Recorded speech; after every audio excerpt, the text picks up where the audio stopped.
Driven by the manipulative words of the other woman, Lucas Vance kicked his wife out of his car. Grace stepped out into the biting, freezing storm.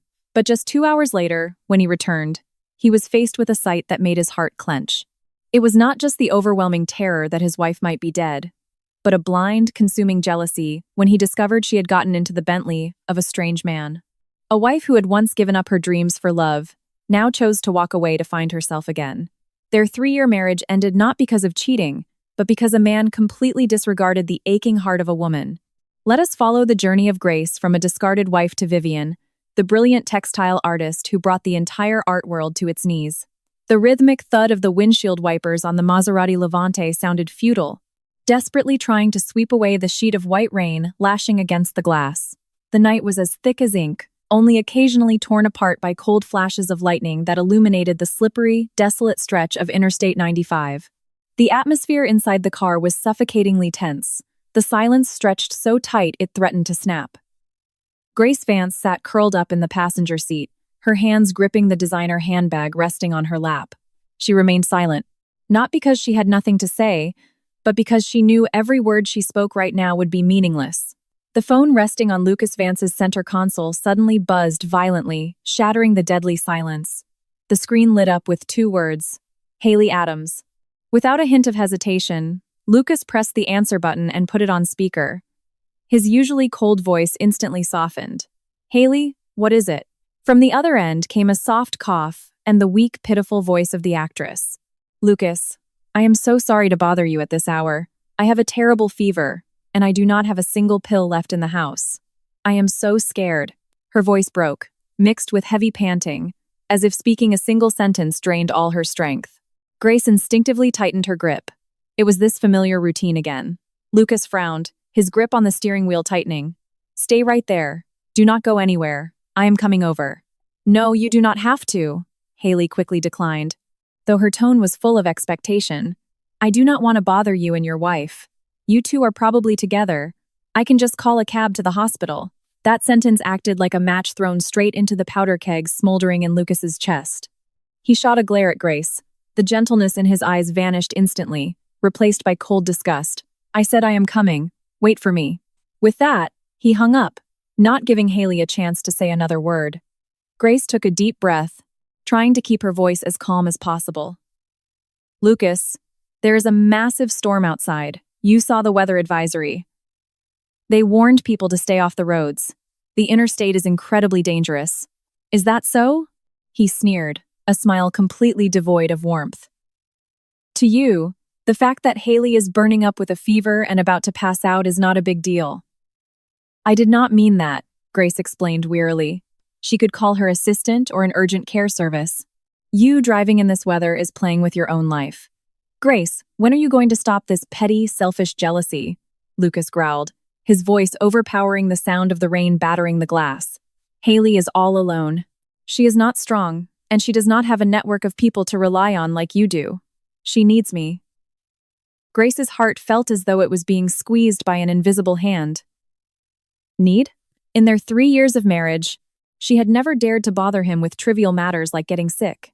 Even when she was delirious with a high fever in the middle of the night, she simply took medicine and cried herself to sleep. She did it because she knew he was busy, he was tired, and she was terrified of being a burden to him. Turn the car around, she said, her voice trembling slightly. Let us go home. Whatever the issue is, we can handle it in the morning. Go home? Lucas laughed loudly, the sound full of contempt. For what? To listen to your nagging? To look at your miserable face? Grace, do you have any idea how annoying you are? The car suddenly decelerated. The screech of the brakes pierced through the rain. Lucas pulled the Maserati aggressively onto the emergency shoulder.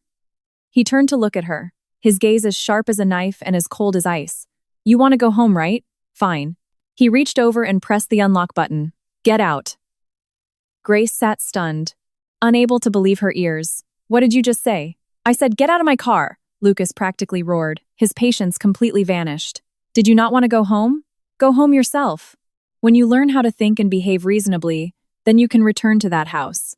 Tears welled up in her eyes, but Grace swallowed them back. She looked deep into the eyes of the man who had once promised her the world, the man for whom she had given up her entire career and passion to build a family. In those eyes, She saw nothing but absolute cruelty and extreme disdain. Her heart, in that very moment, shattered into a million pieces. She did not say another word. Any attempt to hold on or explain had become utterly laughable. She slowly unbuckled her seatbelt, her freezing, trembling hands opening the car door. The cold wind carrying the biting rain whipped into the cabin. Seeing her step out, her slender frame shivering in the storm, a flash of hesitation crossed Lucas's mind, but it was quickly overshadowed by his anger. He grabbed the umbrella from the back seat and threw it out. The umbrella landed on the wet asphalt a few feet away from her, a humiliating act of charity. Do not let anyone see you looking this pathetic. It embarrasses the Vance family. After saying that, he did not spare her another glance. The car door slammed shut mercilessly. The Maserati roared to life and shot into the curtain of rain, leaving Grace completely alone on the vast interstate highway, caught between the wrath of nature and the coldness of human hearts. She stood there motionless, tears streaming down her face, mixing with the freezing rain sliding down her pale cheeks. She did not pick up the umbrella. She simply stood there, letting the storm rage around her, as if she wanted it to wash away all her stupidity and sacrifices from the past 3 years. The only thought left in her mind was absolute clarity. It is over. It is truly over. The dark blue Maserati sped through the rain, quickly leaving the small figure of Grace far behind.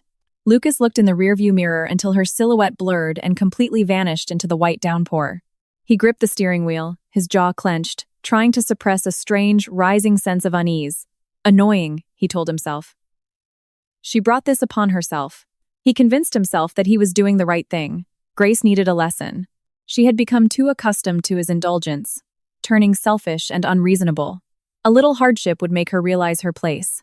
Thinking this, he pressed the gas pedal, rushing faster toward the Upper East Side luxury condo where Haley Adams lived.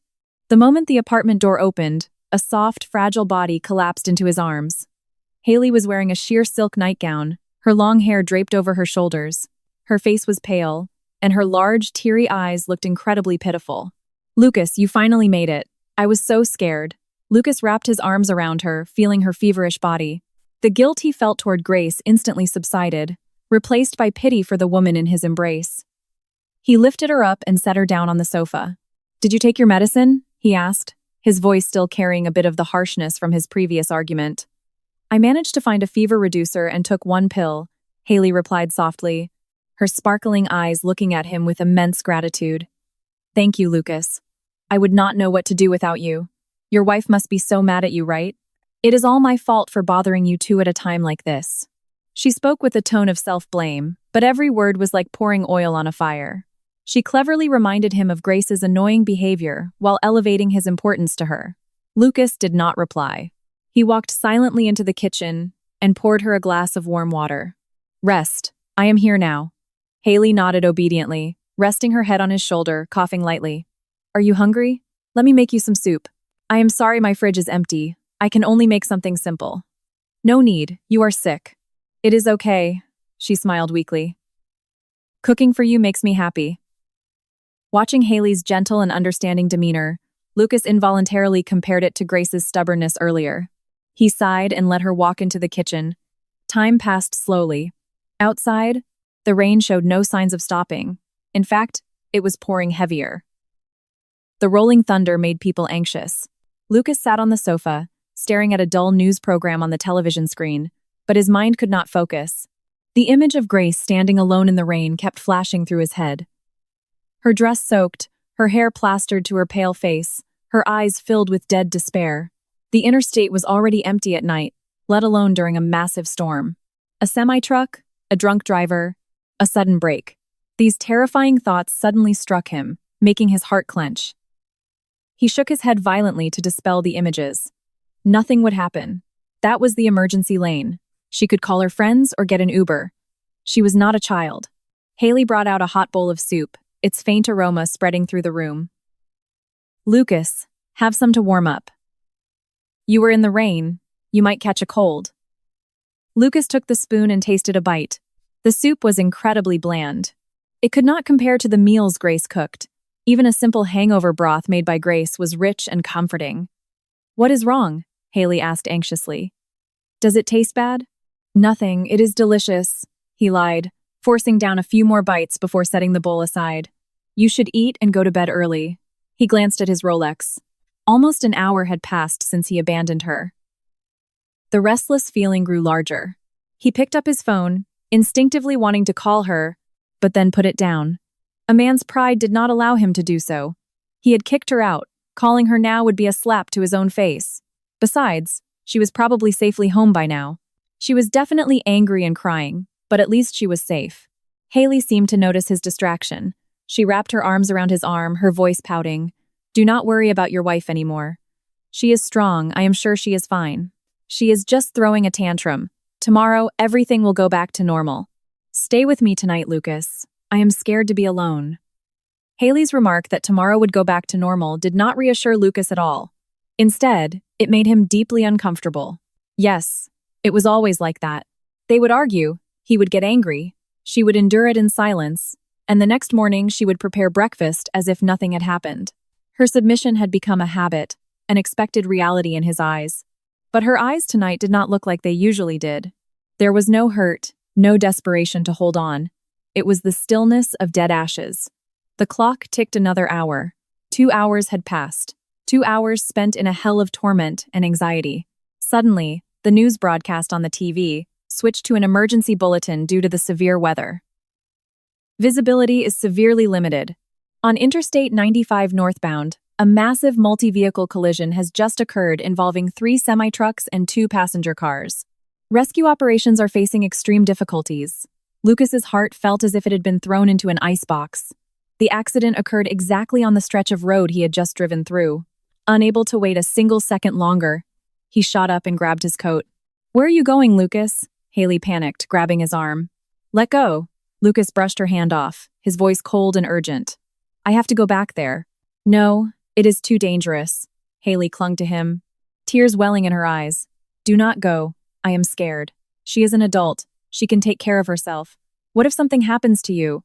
Her selfishness in this exact moment filled Lucas with absolute disgust. He shoved her away roughly, his eyes devoid of any pity. "I will say it one more time. Let go." Realizing she could not stop him, Haley immediately changed her tactics. Okay, do not be angry. I will go with you." "I am worried about her too." Lucas had no time to argue. He dashed out the door, and Haley quickly grabbed her coat to follow him. Inside her mind, a mix of triumph and slight fear intertwined. She wanted to see Grace's pathetic state with her own eyes.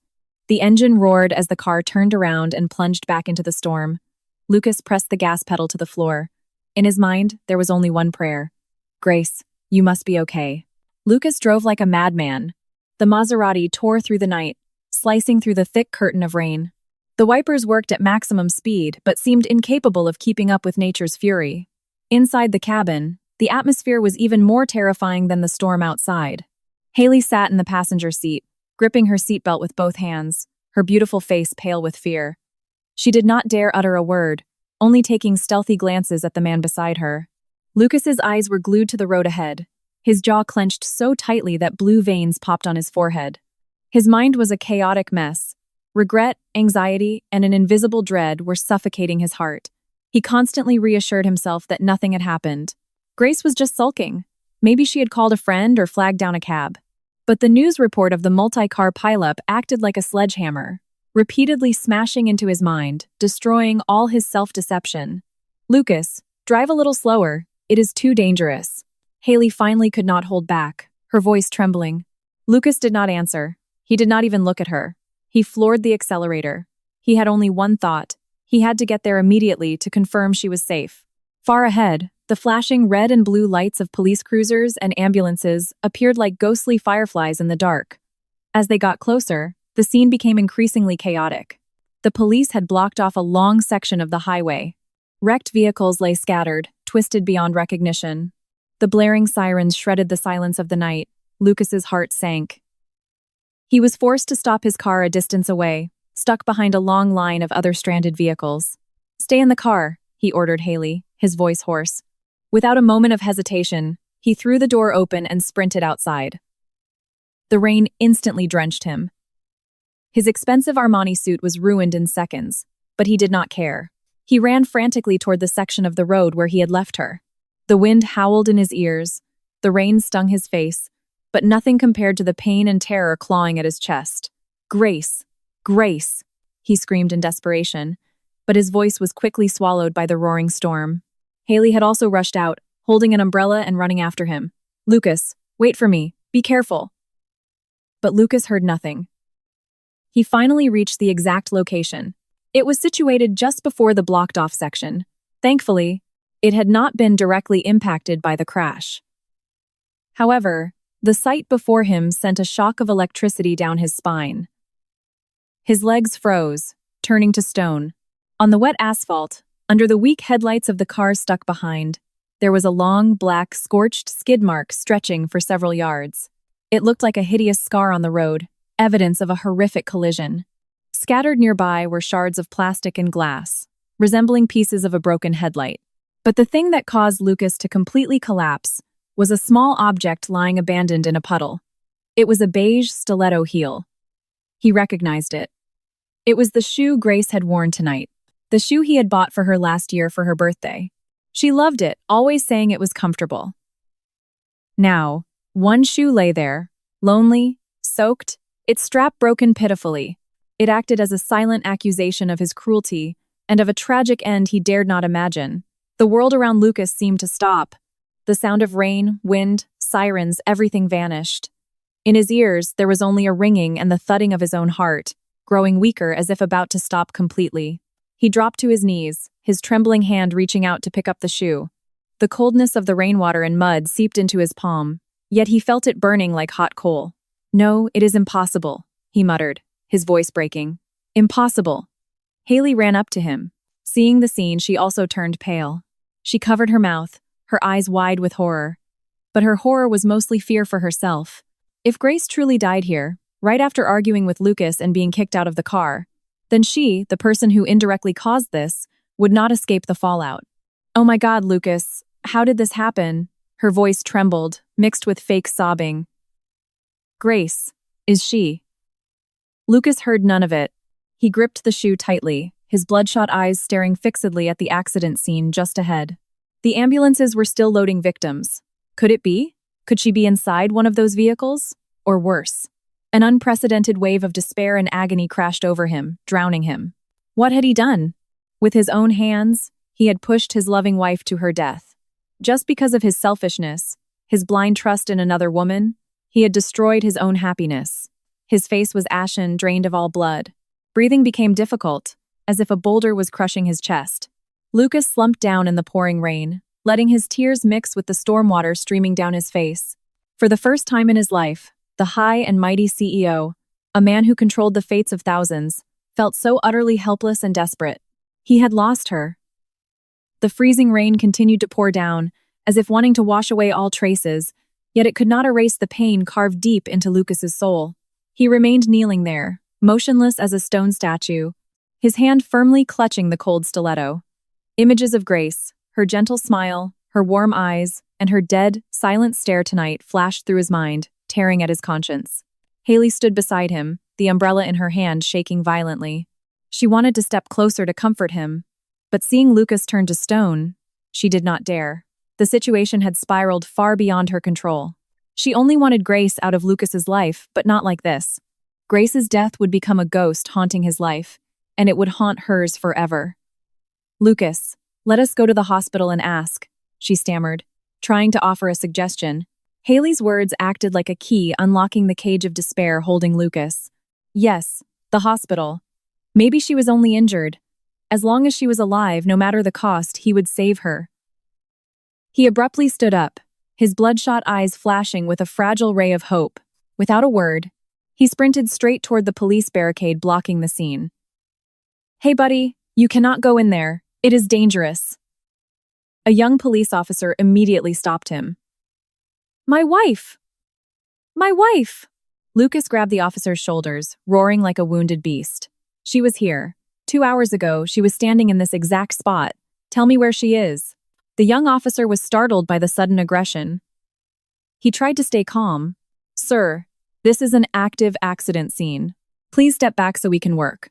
If you are looking for a relative, file a report at the nearest precinct." "No, I am not going anywhere."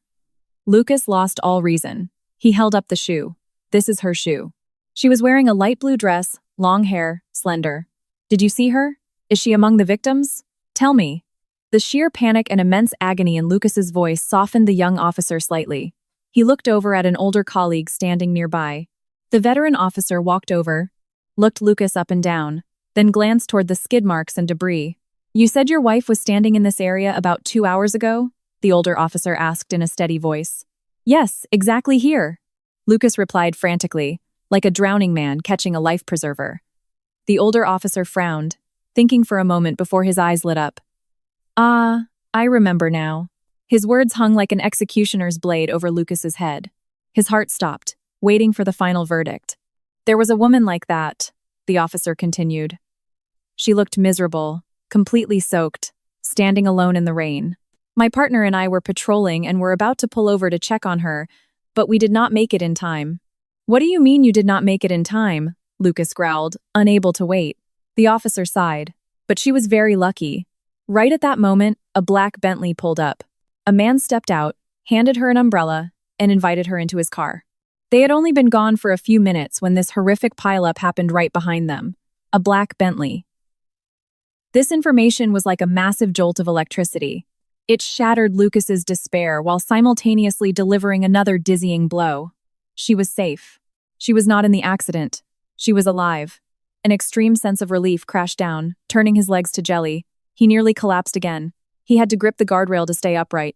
He panted heavily, breathing in the freezing air to calm his erratic heartbeat, feeling as though he had just returned from the gates of hell.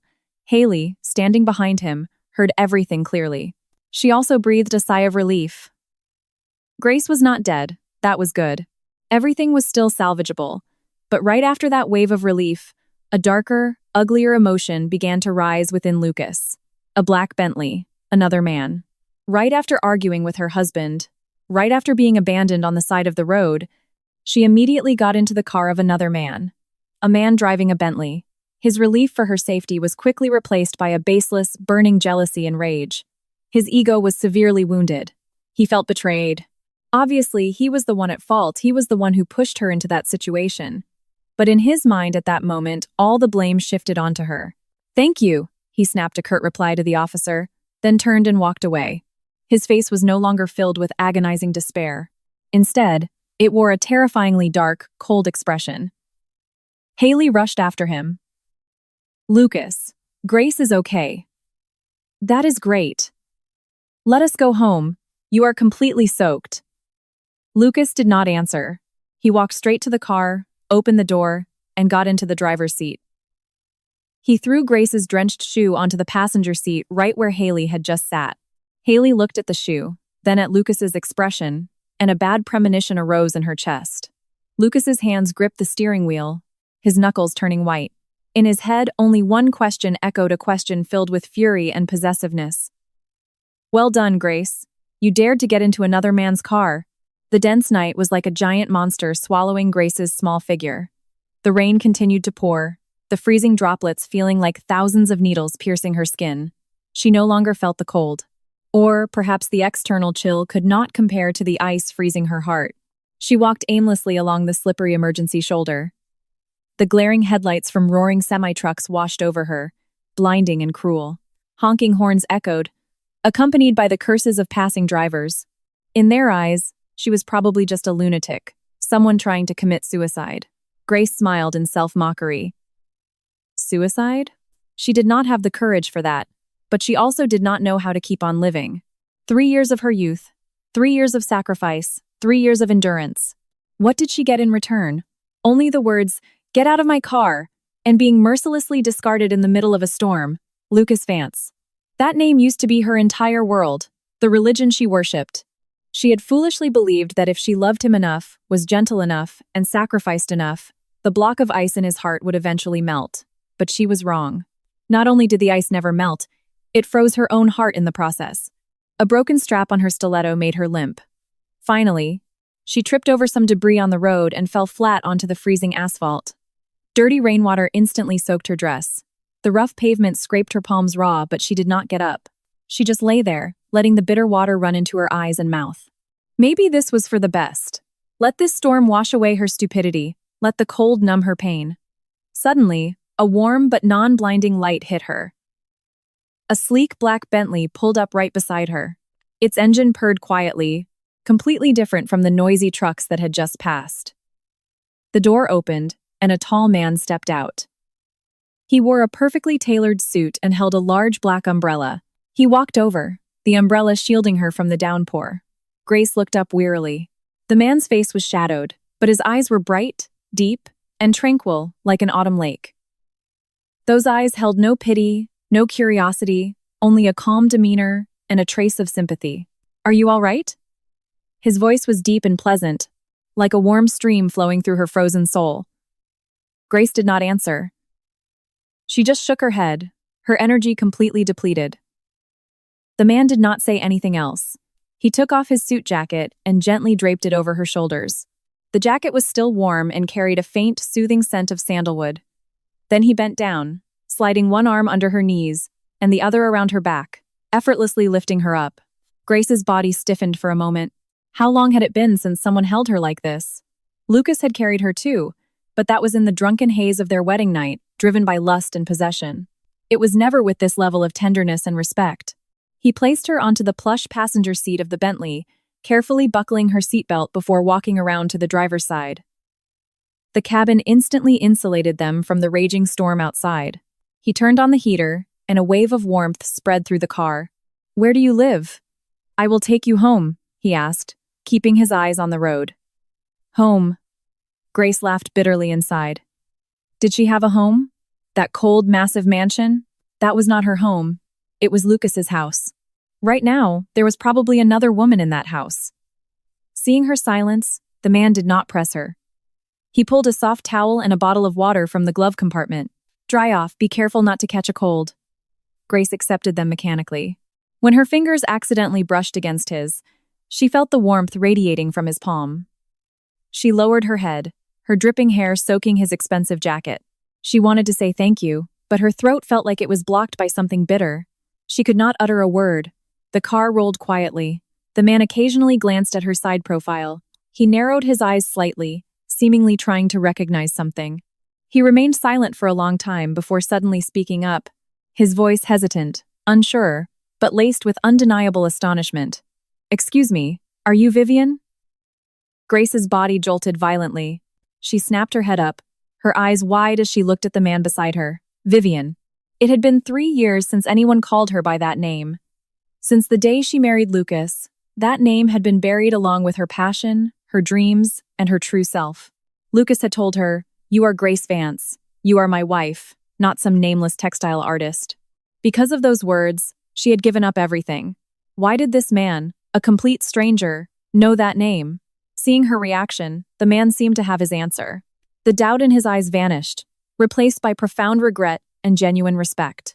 "It really is you, the textile artist Vivian. 3 years ago, I saw your piece times Swans on the Lake Times at an art exhibition in Boston. I was incredibly impressed, but then you suddenly disappeared." The entire art world felt the loss. He spoke calmly, as if recounting an old story, but every single word acted like a hammer shattering the hardened shell Grace had built around herself. The tears she had held back all night could no longer be contained. They fell freely, hot and heavy. But these were not tears of heartbreak over being abandoned by her husband. They were tears of sorrow and regret for herself. So there was still someone who remembered who she was. So what she had once pursued was not meaningless. The man, Carter Hayes, he did not say anything else. He simply handed her a box of tissues. He did not ask why she was out here, nor did he ask about the man who abandoned her. He just gave her the quiet space to face her own emotions. This stranger's refinement and warmth only highlighted the cruelty and heartlessness of her own husband. The black Bentley glided smoothly through the brightly lit streets of New York City, leaving the storm behind. It did not head toward the noisy center of Manhattan but turned into a quiet, historic neighborhood in Greenwich Village, where classic brownstones hid behind ivy-covered walls. Finally, the car stopped in front of a large iron gate. Above it hung a plaque that read, "The Hayes Gallery." Carter did not take her to a modern condo or a luxurious hotel, but to his own private art space, a place that combined a gallery, a library, and an artist's studio. "We are here," he said softly. "You can rest here tonight. The guest room is always kept clean." Grace had stopped crying. Her eyes were swollen, but her gaze had become strangely clear and tranquil. She nodded. neither declining nor thanking him, just quietly following him inside. The moment she stepped through the doors, a completely different world opened up before her. It was not the flashy opulence of the Vance estate, but a refined, serene elegance. There was an indoor courtyard with a stone fountain and potted oak trees. The air carried the scent of sandalwood and old books, a fragrance that brought immense peace. Carter led her to a room on the second floor. It was simply but tastefully furnished with wooden accents and large windows overlooking the back garden. He pointed to the closet. There are some new, unworn clothes in there you can use. The bathroom is right across. Please make yourself at home. With that, he quietly left, giving her absolute privacy. Grace stood in the middle of the room, feeling the warmth and quiet of the place. Carter's thoughtful care, without needing to interrogate her, only emphasized Lucas's cold selfishness. A total stranger respected her more than her own husband, who threw her away like expired goods. How laughable. She stepped into the shower. The hot water washed over her freezing body but could not warm her dead heart. She looked at herself in the mirror, pale face, empty eyes, colorless lips. This was Grace Vance. The beautiful title was nothing but a cage that had imprisoned her for 3 years. The girl named Viven, the girl with eyes that sparkled with passion while sitting at her embroidery frame, had died a long time ago. Changing into dry clothes, Grace did not sleep. She sat by the window, silently watching the rain ease up outside. The memories of her 3-year marriage played in her mind like a slow-motion film, vivid and agonizing. She remembered the first time she met Lucas. He was like a god walking out of a novel, arrogant, cold, but with a fatal attraction. She fell in love at first sight. To stand by his side, she relentlessly tried to learn how to cook, how to arrange flowers, how to be the perfect, flawless wife. She remembered their wedding day. He had told her, "Grace, you just need to stay home and be a good wife. I will handle everything on the outside." At the time, she naively believed it was a promise of protection. She never expected it to be a sentence that stripped away all her freedom and dreams. The day she packed away the vintage embroidery tools her mother had left her heart felt like it was sliced open. That was her passion, her lifeblood. But Lucas had said, "This textile stuff is just a waste of time and it doesn't make any real money. You do not need to work so hard." He did not understand. It was not a job to make money. It was her soul. She remembered the countless nights alone in that massive mansion, waiting for him to return from social events, his clothes always carrying the scent of another woman's perfume. He never explained, and she never dared to ask. She lied to herself, saying he was busy, that it was just networking. She remembered Haley Adams's arrival. The woman always appeared weak and pitiful, always needing Lucas by her side. And Lucas always met her demands, completely dismissing the feelings of his lawful wife. Tonight was the final straw. He not only hurt her with his words, but committed the cruelest act. He pushed her into danger just because of a fake phone call from that woman. Carter's warmth tonight acted like a beam of light, illuminating the harsh reality she had deliberately ignored for 3 years. She was not loved. She was not respected. In Lucas's eyes, she was probably just a beautiful ornament in his mansion, an unpaid maid, a name on a marriage certificate to appease his family. Her existence was so taken for granted that he forgot she was human, that she felt pain, that she could be broken. A soft knock on the door interrupted her thoughts. It was Carter. He brought in a steaming cup of chamomile tea. "Drink a little to warm up. It will help you sleep." He set the cup on the table and turned to leave. "Mr. Hayes," Grace suddenly spoke up. Her voice was hoarse but incredibly firm. "Just call me Carter." He turned back. "Carter," she repeated. "Thank you." This was the first time she had spoken a full sentence to him. "You are welcome," he smiled faintly. His smile was warm, holding no hidden agenda. Grace took a deep breath. "Can I stay here for a few days?" I will pay the room rate in full." She did not want to return to that place, at least not right now. Carter looked deep into her eyes. He seemed to understand everything. "You can stay as long as you like. The Hayes Gallery always welcomes an artist like Vivian. This is not a hotel. There is no need to talk about money." After saying that, he quietly left, giving the silence back to her. Grace picked up the cup of tea, the heat seeping into her palms. She did not drink it. She just stared at her blurred reflection on the surface of the tea. She saw a strange woman, a woman who had lost herself for an unworthy love. No, it could not continue like this. Vivian had to come back to life. And for Vivian to live, the marriage between Grace and Lucas had to end. A clear, decisive resolution formed in her mind. No more hesitation, no more weakness.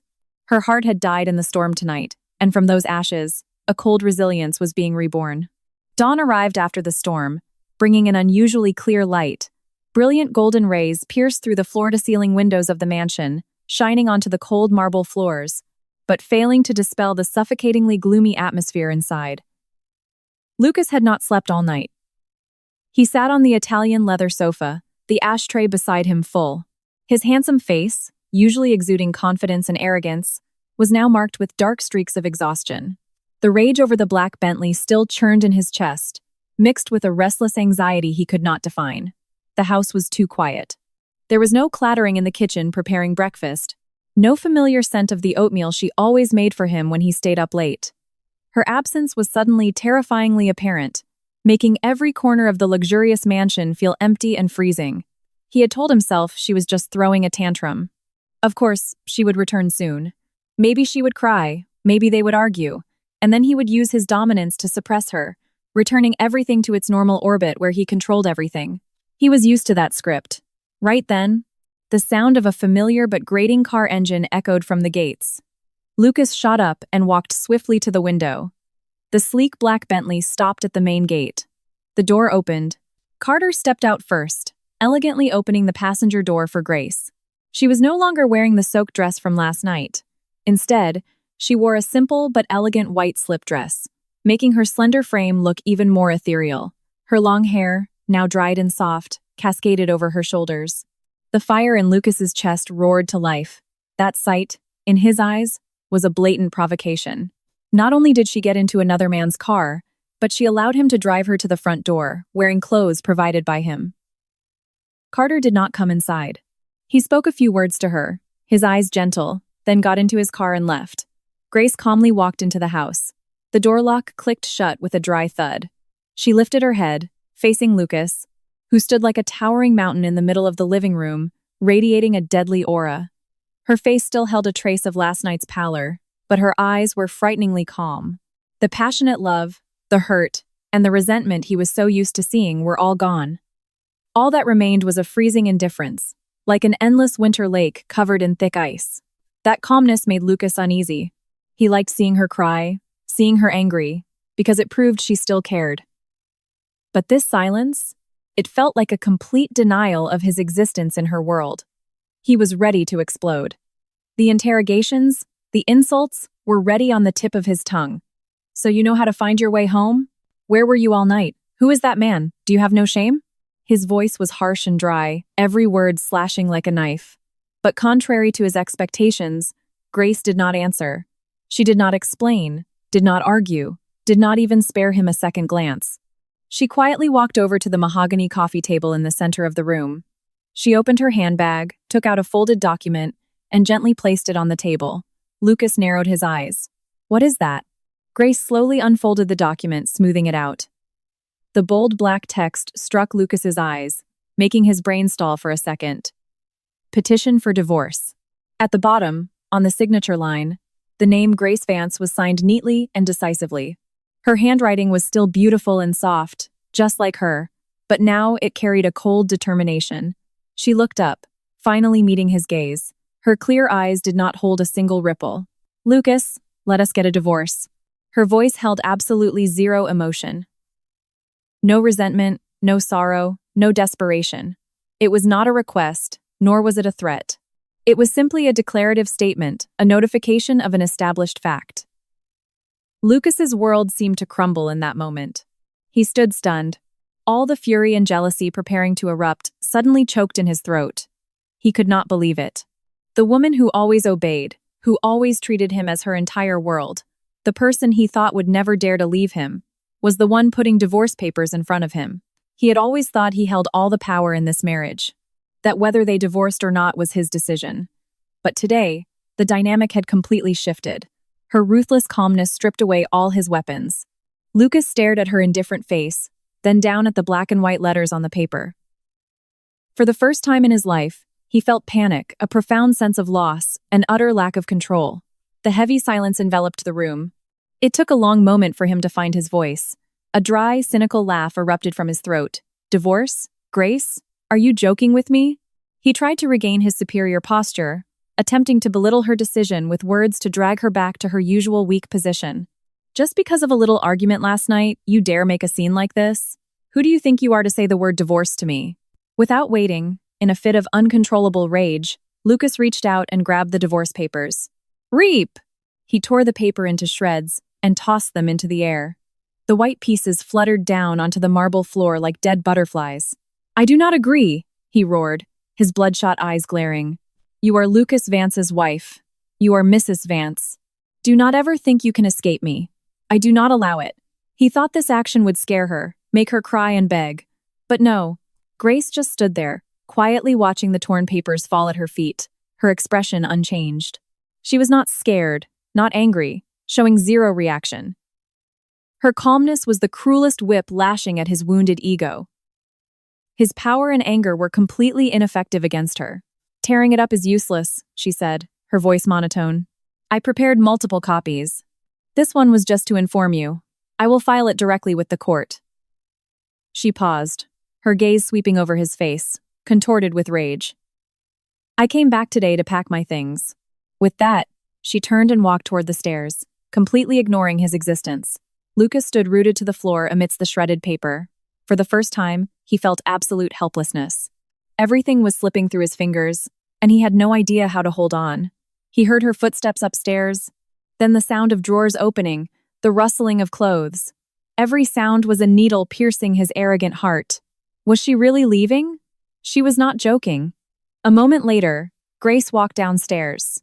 Not heavily burdened like he imagined, she only had one single, small carry-on suitcase. Lucas instinctively glanced at her. She was still wearing the white dress from earlier. He suddenly realized she did not take a single thing he had bought for her.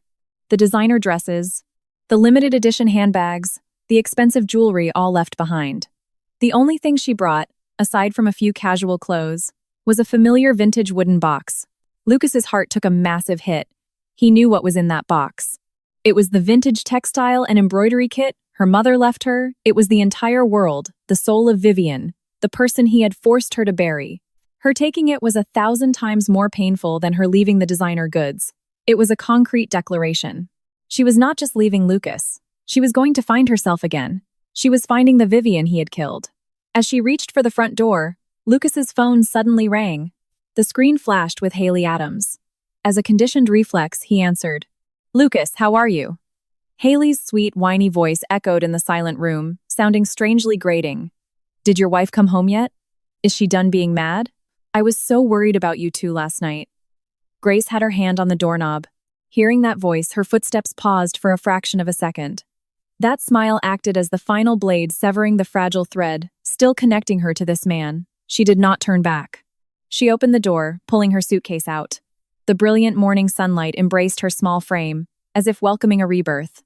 The heavy wooden door slowly closed, emitting a sharp, clean click. The sound of an ending. Lucas stood frozen in the cold house, the shredded divorce papers at his feet, Haley's whiny voice still echoing in his ear. Hello? Lucas, are you listening to me? But he could not hear anything anymore. Inside his chest, a vast, freezing void suddenly appeared, hurting so much he could hardly breathe. He had lost something he always thought was his, something he took for granted. And now, he had no idea how to find it again. After leaving the cold mansion bearing the Vance name, Grace never looked back. She returned to the Hayes Gallery, the only place that gave her a sense of shelter during her darkest days. Carter Hayes had arranged everything perfectly. He did not ask about the result of her conversation with Lucas, nor did he dig into her past. He simply gave her absolute respect and space. The east wing of the gallery has an empty room with great lighting, he told her the next morning. I had someone clean it up. If you don't mind, please use it as your studio. Grace followed him to the room. It was separated from the main exhibition area, quiet and private. The morning sun filtered through the large windows, casting golden rays on the hardwood floor. In the center was a large oak workbench and a large easel frame. Everything was ready, as if waiting for its master to return. Grace's heart trembled. It had been 3 years since she had a space of her own like this. At the Vance estate, she had a luxurious walk-in closet and a glamorous vanity room, but never a place where she could truly be herself. Thank you, Carter. This time, her gratitude was completely sincere. Do not mention it, he smiled softly. I am just an art appreciator trying to do whatever I can so a brilliant artist does not fade away. That day, Grace opened the wooden box she brought with her. As the lid popped open, the familiar scent of wood and silk thread rushed up, making her nose sting. Inside, spools of multicolored silk were neatly arranged. The silver needles were still shiny, the circular embroidery hoops still held unfinished fabric. At the bottom were sketchbooks, their pages yellowed by time. She gently ran her fingers over the familiar tools. This was her world. This was her life. For 3 years, she had buried herself alive. Her hand stopped on a piece of pristine white silk that was halfway done. On it was an image of 2 swans on a lake, embroidered halfway. It was the piece she had planned to make for her first anniversary with Lucas. But because of his careless remark, "This takes too much time," she packed it away and never touched it again. Looking at the swans, she thought of her shattered marriage. A heartbreaking sense of irony washed over her. She decisively removed the white silk from the hoop and stuffed it deep into the bottom of the box. The past was dead. The Vivian of today would no longer create such weak, sentimental things. She took out a piece of jet black silk and stretched it over the largest frame. She did not need a sketch. The composition, the colors, every stitch and thread were already crystal clear in her mind. She was going to embroider a phoenix. Not a wedding phoenix, not a symbol of romantic love, but a phoenix bathing in fire, rising from the ashes to be reborn, more brilliant and proud than ever before. Grace sat by the window, the sunlight hitting her hair, her slender shoulders, and her delicate hands moving the needle with blinding speed.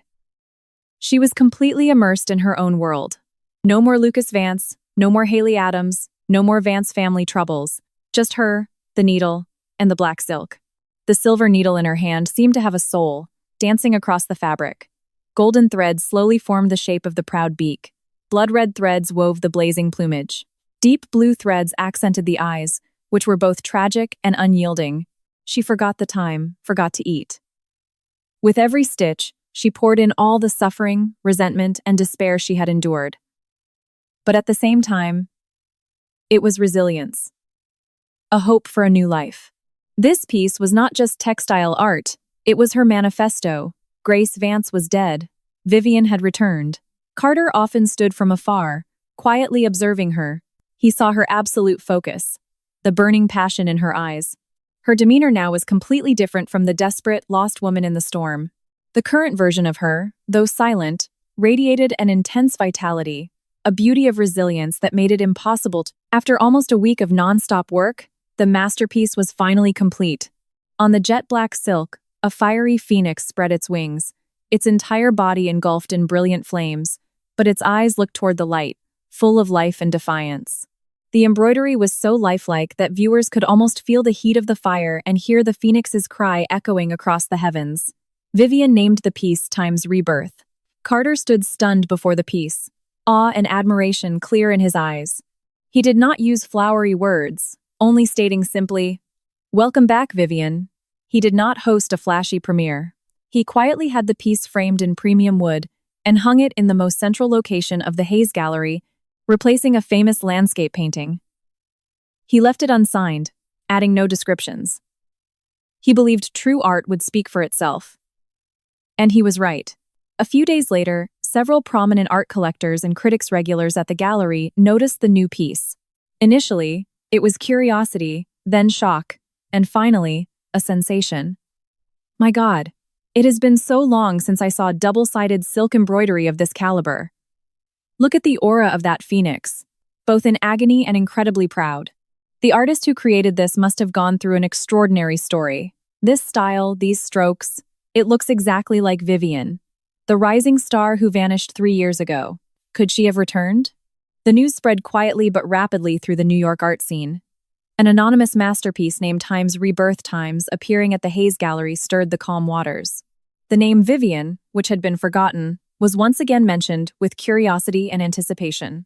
The Vance estate had never felt so cold and empty. Lucas woke up on the sofa, his head pounding from a sleepless night fueled by liquor. The morning sun shone into the room, harsh and irritating. Out of habit, he called out hoarsely, "Grace, close the blinds." But the only response was dead silence. He frowned, taking a few seconds to process reality. She was gone. She had actually left. Lucas sat up, the empty feeling in his chest from the other night crashing back, even fiercer. He looked around the living room. Last night, after she left, he had smashed a few things in anger. Now, the shards of an antique vase still lay on the floor, uncleaned. The house, always spotless and perfectly organized under her care, was now messy and freezing. He walked into the kitchen in annoyance, intending to make a cup of coffee, but standing in front of the complex Italian espresso machine, he froze. Usually, every morning he woke up, a hot Americano was already placed on the dining table. He never had to do it himself. He fumbled around for a while before finally giving up, settling for a glass of tap water. It tasted bland and cold, exactly like his mood. Going to the walk-in closet, Lucas felt frustrated again.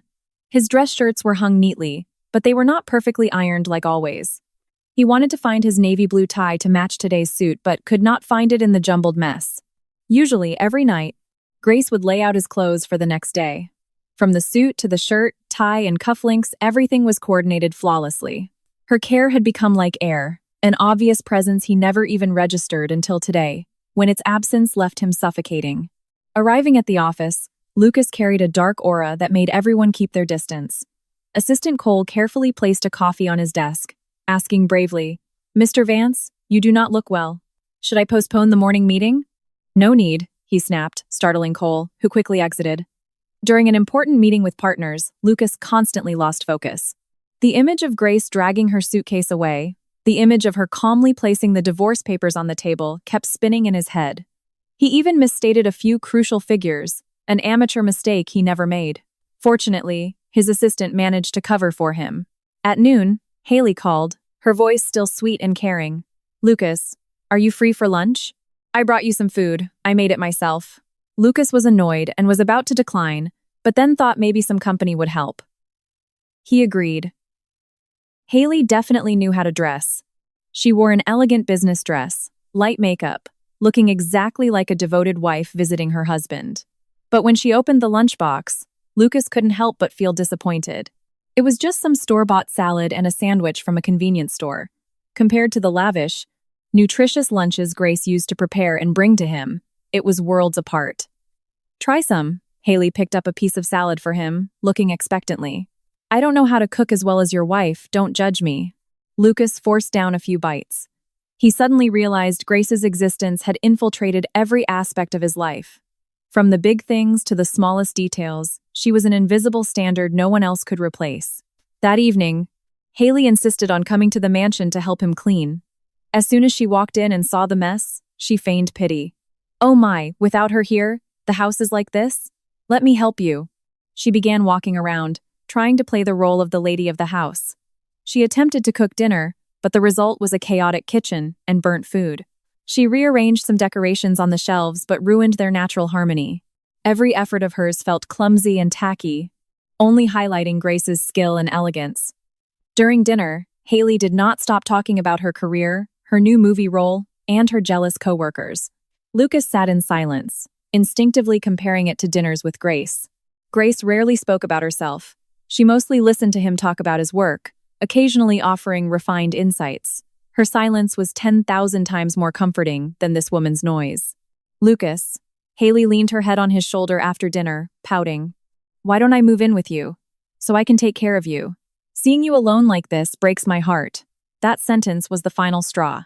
The idea of another woman sleeping in his and Grace's bed, using her things, replacing her in this house, suddenly made Lucas feel nauseous. He gently but firmly pushed her away. "No need." "Why not?" Haley looked surprised. "Aren't you two getting a divorce soon anyway?" "Let me," I said. "No need." Lucas cut her off, his voice noticeably colder. "This is my and Grace's house. Until the divorce is finalized, she is still Mrs. Vance. You should go home." This was the first time he had acted so coldly toward her. Haley sat stunned, tears filling her eyes. Are you still thinking about her? She already ran off with another man? That is my business."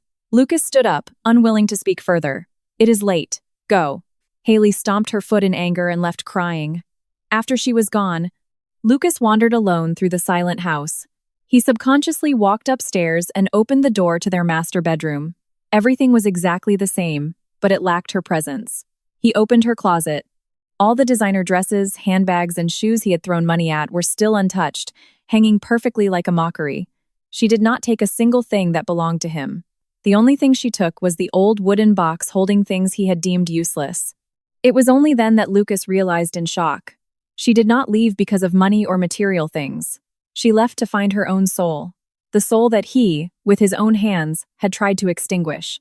An unprecedented sense of loss washed over him, agonizing and crystal clear. In the days that followed, Lucas lived in a state of maddening contradiction. During the day, he buried himself in work, acting colder and more ruthless than ever, leaving the entire Vance Corporation staff living in fear. But when night fell and he returned to the empty mansion, loneliness and loss gnawed at him. The image of Grace leaving, and the silhouette of the black Bentley, played on a loop in his mind like a torture film. Jealousy slowly coiled around his arrogant heart like a venomous snake. He could not accept the fact that the wife who had always obeyed him could leave so decisively. And almost immediately, there was another man by her side. In Lucas's stubborn mind, Grace was his possession. Even if he did not need her or cherish her, no one else had the right to covet her. The urge to find out who the man was, to find out how long they had been sneaking around behind his back, became stronger than ever. He needed a reason, an excuse to justify his abandonment of her, to prove that he was not the one at fault that she had betrayed him first. In his lavish CEO office, Lucas called his trusted assistant in. "Cole, investigate something for me." His voice was ice cold. Assistant Cole immediately bowed his head. "Yes, Mr. Vance. What is it?" "Find out who owns a black Bentley." "License plate XXX. Lucas recited the plate number he had managed to memorize on that stormy night. "I want to know everything about this man. His identity, his background, his social circle. And most importantly, find out who he has been associating with recently." He paused, his eyes darkening. Especially if he has been associating with Grace. Cole was slightly surprised to hear the Mrs. name, but he was smart enough not to ask questions. He simply bowed. "Yes, Mr. Vance. I will get on it immediately." With the resources and connections of the Vance Corporation, investigating someone was a breeze. In less than 2 days, a thick file was placed neatly on Lucas's desk. He opened the file. The first page contained a photo and the details of the man. Carter Hayes, 30 years old. The face in the photo was extremely handsome, but not sharp and dominant like Lucas's. Carter's looks were refined and calm. His deep eyes looked as though they held a sky full of intellect. He was a renowned artist and art collector, the owner of New York's most prestigious private art space, the Hayes Gallery. His background was also formidable. He came from an old money family with a long tradition in fine arts based in Boston. The more Lucas read, the uglier his expression became. He had originally thought the other man was just some nouveau rich, using money to seduce his naive wife. But no. Carter Hayes not only had money, he had status, he had class, and he was a truly respected figure among the elite. His rival's excellence made his jealousy and sense of failure flare up violently. He flipped to the next page, and his heart felt as though it was squeezed by an invisible hand. The report was crystal clear. According to the investigation, Mrs. Vance Grace moved into the Hayes Gallery after leaving the Vance estate and is currently residing there. Attached were several photos taken from a distance. Grace was walking in the courtyard of the Hayes Gallery. Carter stood beside her. Although there was no intimate contact, the atmosphere between them was incredibly harmonious and peaceful. In another photo, she was sitting by an embroidery frame, the sunlight illuminating her focused face, a tranquil beauty Lucas had never seen before. Smash! Lucas slammed his fist onto the desk, causing the coffee beside it to spill. All the malicious assumptions in his head seemed to be confirmed. She was living with him. She had moved in with that man. Rage and a sense of humiliation erupted, completely blinding Lucas's reason. He did not consider the fact that he was the one who kicked her out, leaving her with nowhere to go. He did not consider the possibility that their relationship was innocent. In his mind at that moment, there was only one word: betrayal. So that's it. So she already had an exit strategy. Her firm demand for a divorce was not out of hurt, but because she had found a better backer. The woman I always thought was docile in content was actually this scheming. Good. Very good. Grace. Lucas ground his teeth, his eyes flashing with red veins. He felt like an idiot being led by the nose. His anger morphed into a manic desire for possession. He had to go there. He had to catch them in the act. He had to drag that shameless woman back to show her the consequences of daring to betray Lucas Vance. He had to show this Carter Hayes that his woman was not something anyone could just touch. Without a second of hesitation, Lucas grabbed his car keys and suit jacket, striding out of the office. He radiated a cold, murderous aura, making all the employees in his path bow their heads and step aside. He was going to the Hayes Gallery to reclaim what was his. The dark blue Maserati Levante braked sharply in front of the main gates of the Hayes Gallery, making a screeching sound that shattered the serene quiet of the area. Lucas stepped out, slamming the door violently. Ignoring the startled security guard, he marched straight inside, posturing like a king patrolling his territory. The art space of the Hayes Gallery was entirely different from Lucas's world of concrete and steel. There was no flashy opulence here, only subtle refinement. The scent of sandalwood hung in the air, the sound of water trickling from a fountain, the rustle of oak leaves in the wind. All of these things were an absolute eyesore to Lucas right now. The elegance of the place seemed to mock his crude, worldly aggression. "Where is Grace?" He grabbed a passing staff member, barking a cold order. The employee, terrified by his aura, stammered, "Sir, who are you looking for?" "I am looking for my wife. Tell Grace to come out here." At that moment, a calm, steady voice echoed from behind. "Mr. Vance, what brings you to my gallery?" Lucas whipped around. Carter Hayes stood not far away. He wore casual linen clothes, his sleeves rolled up, looking utterly at ease. His calm eyes met Lucas's, showing no fear or flinching. The contrast between the two men was instantly clear. One was like a raging inferno, the other like a placid autumn lake. Seeing his rival, the fire in Lucas's chest roared even higher. He stepped forward, standing face to face with Carter, his eyes sharp as knives. "So you are Mr. Hayes. I do not care what brought me here. I just want to ask you one thing. Hiding another man's wife in this place, is that the action of a gentleman?" His words were highly provocative and insulting. Carter did not get angry. He simply curled his lip into a faint smile, one that carried immense weight. "Mr. Vance, you are looking for Grace, but here, there is only the textile artist, Viven." This sentence, though spoken softly, was like a thunderous slap across Lucas's face. It was not just an answer, it was a denial. It denied his rights as a husband, denied the name Grace Vance that he had forced upon her. It was telling him that the woman he was looking for no longer existed. Here, there was only a new person, a person who did not belong to him. "You are lying!" Lucas roared, losing all his cool. "Where is she? You two dare sneak around behind my back. Today, I am going to settle this." Just as the tension reached its peak, a clear but indifferent voice rang out from the studio area. "What is all the noise?" Both men turned around. Grace, or rather, Viven, was standing at the door. She wore a loose white button-down shirt and gray wide-leg linen pants, an indigo apron tied around her waist. In her right hand, she still held an embroidery needle. Her long hair was tied up neatly in a bun, exposing her elegant neck and smooth forehead. The woman standing there was no longer the glamorous, haughty Mrs. Vance draped in designer dresses. She was rustic, simple, but she radiated an aura of freedom and independence he had never seen before. She looked at Lucas. Her eyes were as clear as water, but they held no surprise, no fear, no love, and no resentment. There was only a cold distance, as if looking at a stranger who had shown up uninvited. That gaze pierced straight into Lucas's heart, hurting more than any curse. "You," he stammered, all the aggressive words he had prepared, suddenly choking in his throat. "You dare look at me like that? Follow me home right now." He tried to salvage his last bit of authority. Viven frowned slightly, as if listening to an incredibly ridiculous joke. "Mr. Vance, you are in the wrong place," she said flatly. "This is the Hayes Gallery, not your home." She paused, her gaze sweeping over his face, which was turning pale with anger, and then delivered a final, cruel sentence. "And I do not have a home to go back to with you, Mr. Vance." Those two distant words coming from her mouth were like a knife slicing through his ego. "You!" Lucas lunged forward in a frenzy, intending to grab her arm.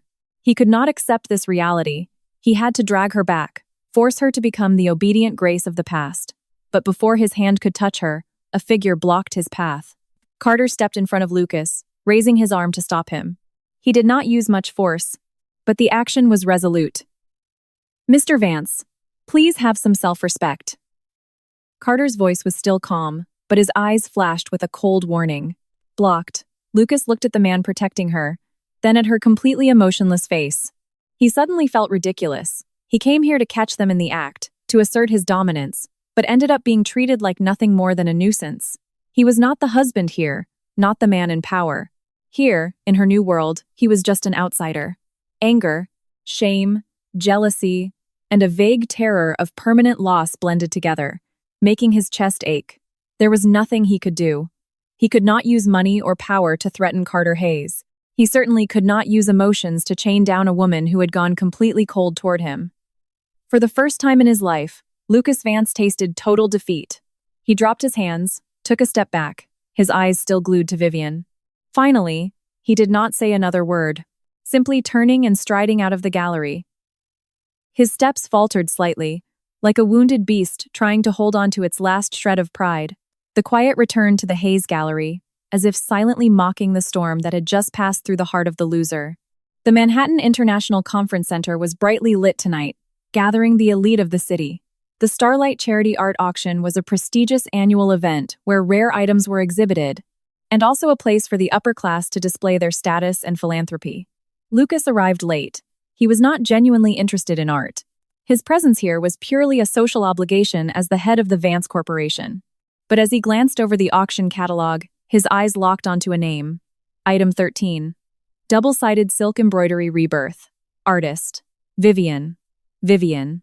That name was like a sharp thorn piercing his chest. After his humiliating defeat at the Hayes Gallery, he had locked himself away in anger and frustration. He forbade himself from thinking about her. But this name provocatively dragged her back into his mind. He found a secluded spot in the corner of the ballroom, his sharp eyes scanning the crowd. And then he saw her. Lucas's heart involuntarily skipped a beat. She was not Grace, the plain wife in loungewear. She was Vivian. She wore a sleek, modern emerald green slip dress, expertly tailored to hug her soft curves. Her long hair was pinned up, revealing her pale neck and delicate pearl earrings. She wore light makeup, just a thin layer of foundation and a soft tint on her lips. Yet she radiated an ethereal, elegant beauty that drew every eye. And standing beside her was none other than Carter Hayes. He wore a sharp gray suit, looking refined and calm. The two of them stood together. There were no intimate gestures, yet they created a picture so harmonious it was blinding. He was leaning in to say something to her, and she smiled softly. That smile was not the forced, enduring smile he was used to seeing. It was a truly gentle, peaceful smile. That image acted like a torch, setting Lucas's chest ablaze. The jealousy and possessiveness he had tried to suppress roared back, fiercer than ever. That woman was his. That smile was supposed to belong to him.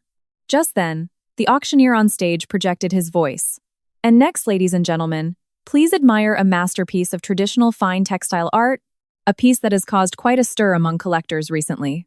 Introducing Time's Rebirth. The stage lights focused on the piece displayed prominently on the easel. The fiery phoenix seemed to awaken, breathtakingly lifelike. Under the lights, every golden and red thread appeared to be burning, radiating an intense vitality, both tragic and unyielding. The entire ballroom echoed with gasps of awe. Carter, acting as the presenter, stepped onto the stage. He did not use flowery words. He simply told the story of the nearly lost technique of double-sided silk embroidery and the passion the artist had poured into the piece. The artist behind Time's Rebirth, Vivian, is also here with us tonight, Carter said, his eyes turning gently toward her. She hopes this piece can bring a little warmth to the world. All proceeds from this auction will be donated to the Appalachian Youth Education Foundation to build boarding schools for children in the mountains. All eyes turned to Vivian. She simply nodded and smiled, without a hint of shyness or awkwardness. Lucas sat in the dark corner, his hands balled into tight fists. He looked at the artwork on stage, then at the woman shining radiantly below. Was this his wife? The woman he always assumed only knew how to cook, clean, and rely on him. How could she create a masterpiece that moved people's souls? How could she stand before so many people with such confident independence? He realized that for 3 years, he had never truly known this woman. He had only seen the Mrs. Vance shell he created for her, completely unaware of what a precious gem lay beneath it, a gem he had thrown away with his own hands. Starting bid for Time's Rebirth Times is $500,000, the auctioneer announced. The bidding began. 600,000, 800,000, 1 million. Paddles were raised continuously. Prominent collectors and art-loving executives did not want to miss out on this masterpiece. They were not just buying art. They were buying a story and a rare talent. Vivian stood calmly observing. Her eyes swept over the crowd and suddenly stopped at the dark corner where Lucas was sitting. Their eyes met across the room. In his eyes was shock, jealousy, anger, and a vague regret. In her eyes, there was only calmness, no love, no hate, indifferent, as if looking at a complete stranger. It was that very indifference that fully enraged Lucas. A manic idea flashed through his mind. He would use the method he was best at, the only method he knew, to assert his power. He was going to buy it. He was going to buy her life's work, her soul, to show her that no matter how high she flew, she would never escape his grasp. $5 million. A cold, authoritative voice suddenly echoed, overpowering all other bids. The entire ballroom instantly fell silent. All eyes turned toward the dark corner. Lucas slowly stood up, stepping out into the light. He held his bidding paddle high, his face devoid of emotion, but his eyes blazed with the fire of possession. Lucas's appearance and his insane bid cast an eerie silence over the room. Then, whispers spread like waves. That is Lucas Vance of Vance Corporation. My God, $5 million for a textile piece. Is he crazy? I have never heard of Mr. Vance taking an interest in art. This is bizarre.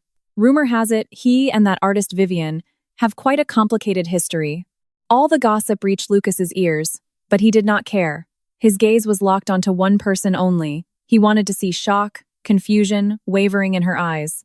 He wanted to see her realize that no matter how hard she tried to run, she was still under his control. On stage, Carter frowned slightly. He looked at Lucas, then at Vivian. He understood exactly what Lucas was doing.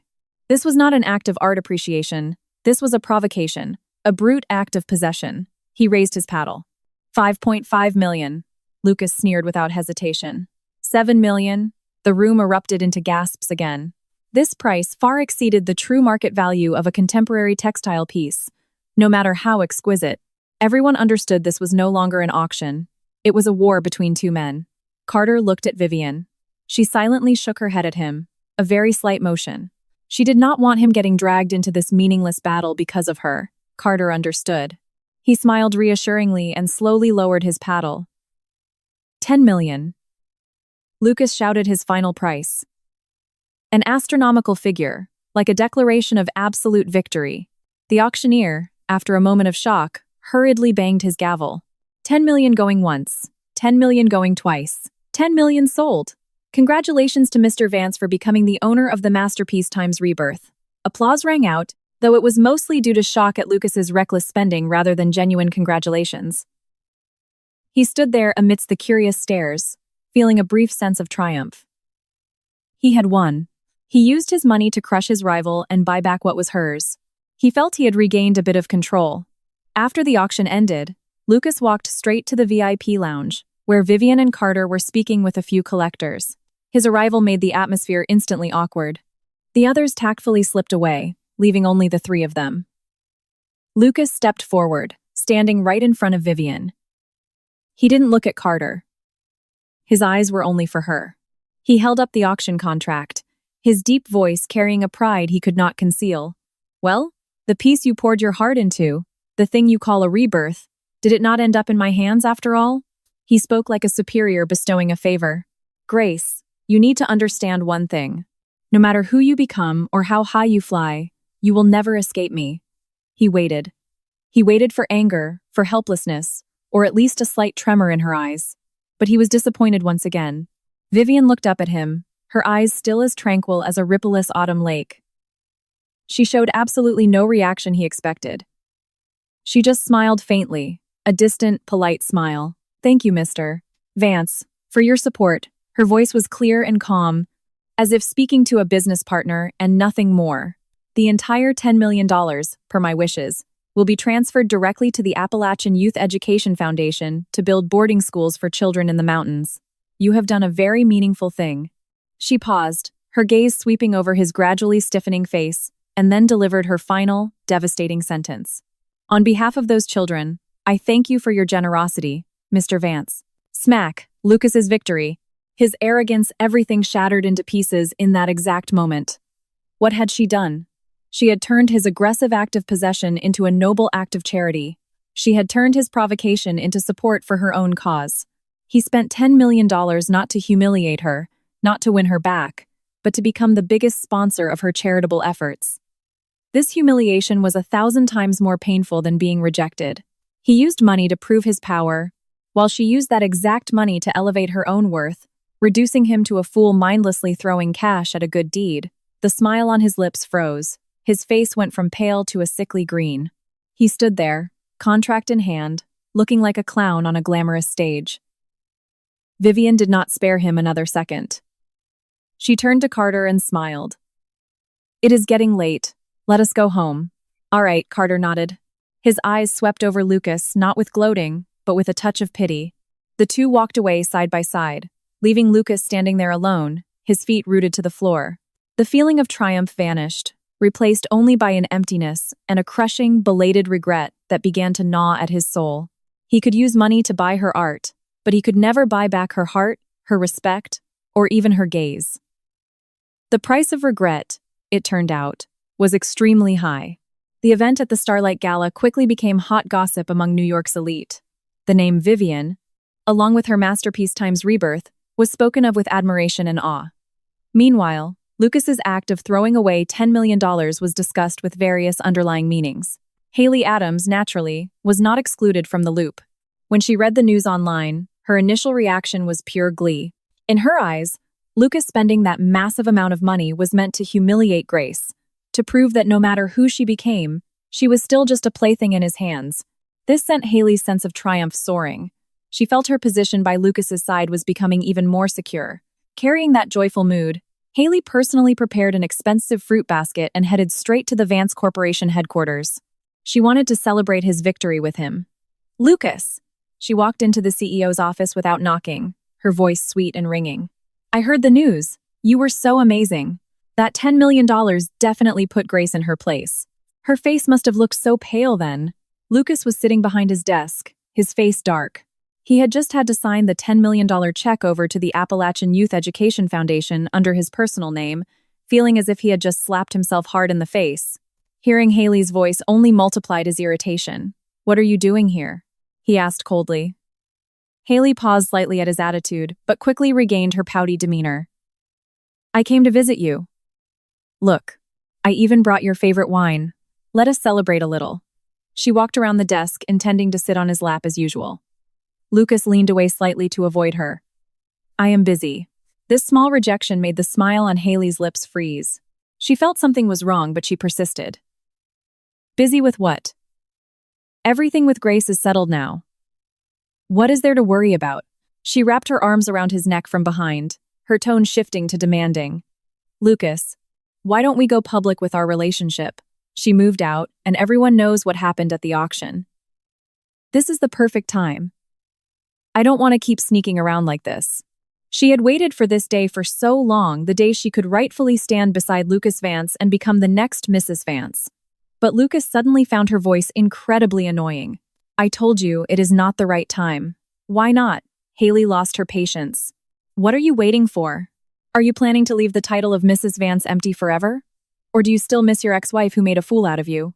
That last sentence hit Lucas's sore spot. "Shut your mouth," he snapped suddenly, pushing her arms away forcefully. "Who gave you the right to talk about her like that?" Pushed away, Haley stumbled back a few steps. She could not believe it. He was defending Grace. "Am I wrong?" Tears welled up in her eyes. "She is living with another man. Isn't that cheating on you? You spent $10 million. Wasn't that to humiliate and warn her? Why do you have this look on your face now? What exactly are you thinking, Lucas?" "What I think is none of your business." Lucas stood up sharply. The exhaustion and anger he had suppressed for days finally exploded. He stared at Haley's crying face, a face he once thought was pitiful and innocent, but now saw as nothing but fake and annoying. Her constant demands, her noise. It was the exact opposite of Grace's quiet endurance. An involuntary comparison formed in his mind. "Haley, do you know that in the past 3 years, she never once demanded anything from me?" Lucas's voice was not loud, but it struck Haley like a hammer. "She never demanded public displays of affection. She never asked me to buy her expensive things. And she never interrogated me when I came home late." He spoke. And the more he spoke, the clearer Grace's image became in his mind. "And look at you. Look at yourself." Haley was completely stunned. He was comparing her to Grace, and she was the loser. This was the ultimate insult. What do you mean by that? Her voice trembled with anger and self-pity. Are you saying I am annoying? Did you forget? You were the one who said you hated her dead silence. Why are you now? Enough, Lucas cut her off. He felt his head throbbing as if it were about to explode. He did not want to hear another word. Go home. I want quiet. The gentle, pampering mask Lucas wore had finally been torn off, revealing his true self: cold, selfish, and impatient. This was his true nature.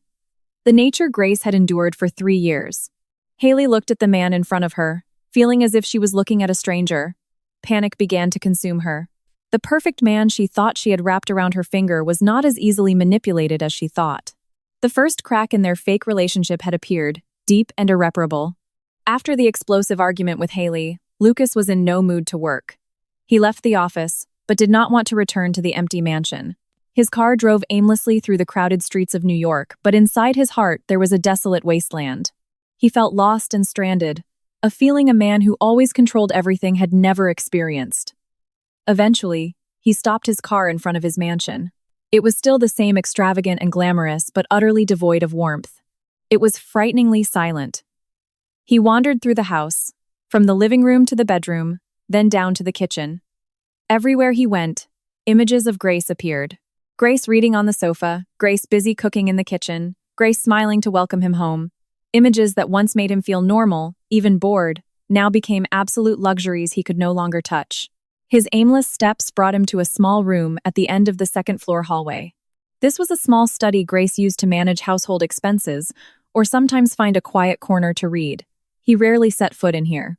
The room was simply furnished. A wooden desk, a bookshelf, and a small armchair by the window. Everything was still neat and clean, but now covered in a thin layer of dust. He slumped into the armchair tiredly, looking out the window. He needed something to numb himself: a bottle of liquor, a book, anything. He absent-mindedly pulled open a drawer of the old wooden desk. Inside were not household ledgers, but an old-looking wooden box. It was not the sandalwood box she took with her. This one looked simpler, more rustic, as if it had been around for a very long time. Curious, Lucas picked it up. It wasn't locked. He gently opened the lid.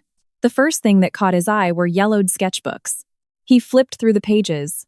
Inside were countless design drafts for textile art, vibrant peonies, lively carp leaping over the Dragon Gate, picturesque landscapes. The strokes were exquisite, the compositions unique, brimming with life. He even saw the initial sketch for Time's Swans on the Lake, the piece Carter had mentioned, and the early concept for Time's rebirth. He sat stunned. This was the talent he had flatly dismissed as useless and a waste of time. So, before becoming Mrs. Vance, she had been such a radiantly brilliant artist. Putting the sketchbooks aside, Lucas noticed a small notebook with a dark brown cover lying at the bottom of the box. A diary. His arrogant nature told him he should not invade her privacy. But another urge, a desperate craving to understand why everything had turned out this way, won out. He needed answers. His hands trembled as he opened the diary. Her handwriting was beautiful, graceful, and gentle. The entries were not continuous, just short thoughts recorded on special days. The first page marked their wedding day. "Today is my wedding day," Lucas said. "You just need to be Mrs. Vance. That is enough. I packed away my embroidery kit. Maybe this is the right thing to do. For him, I can give up everything." Lucas's heart gave a sharp twinge. He turned to another page, their first anniversary. "Today is our anniversary." He forgot. He went to a networking event and came home late. "It is okay. He is busy working for our family. I ate the little cake by myself. It was still very sweet." His chest began to feel tight. Another page, written a few weeks before that fateful night. "I feel him growing more distant every day. The perfume on his shirt is not just one scent anymore. My heart hurts so much, but what can I do? I cannot lose him." And then the final page. The ink still looked fresh. The date written on it struck Lucas like a bolt of lightning.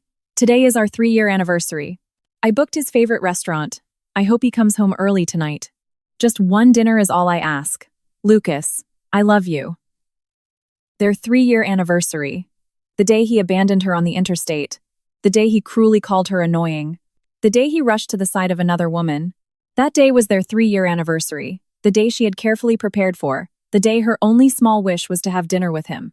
Lucas's mind exploded. He suddenly remembered that night in the car, right before Haley called. She had hesitated, wanting to tell him something. "Lucas, tonight is..." But he had lost his patience and cut her off. "If you have something to say, spit it out." She had tried to remind him of their anniversary, but his coldness had blocked all the words she wanted to say. All the disconnected puzzle pieces suddenly snapped together, forming a brutal truth, exposing his entire selfishness, thoughtlessness, and cruelty. Regret was no longer a vague sense of loss. It mutated into a sharp knife, plunging straight into his heart, twisting deep, hurting so much he could not breathe. What had he done?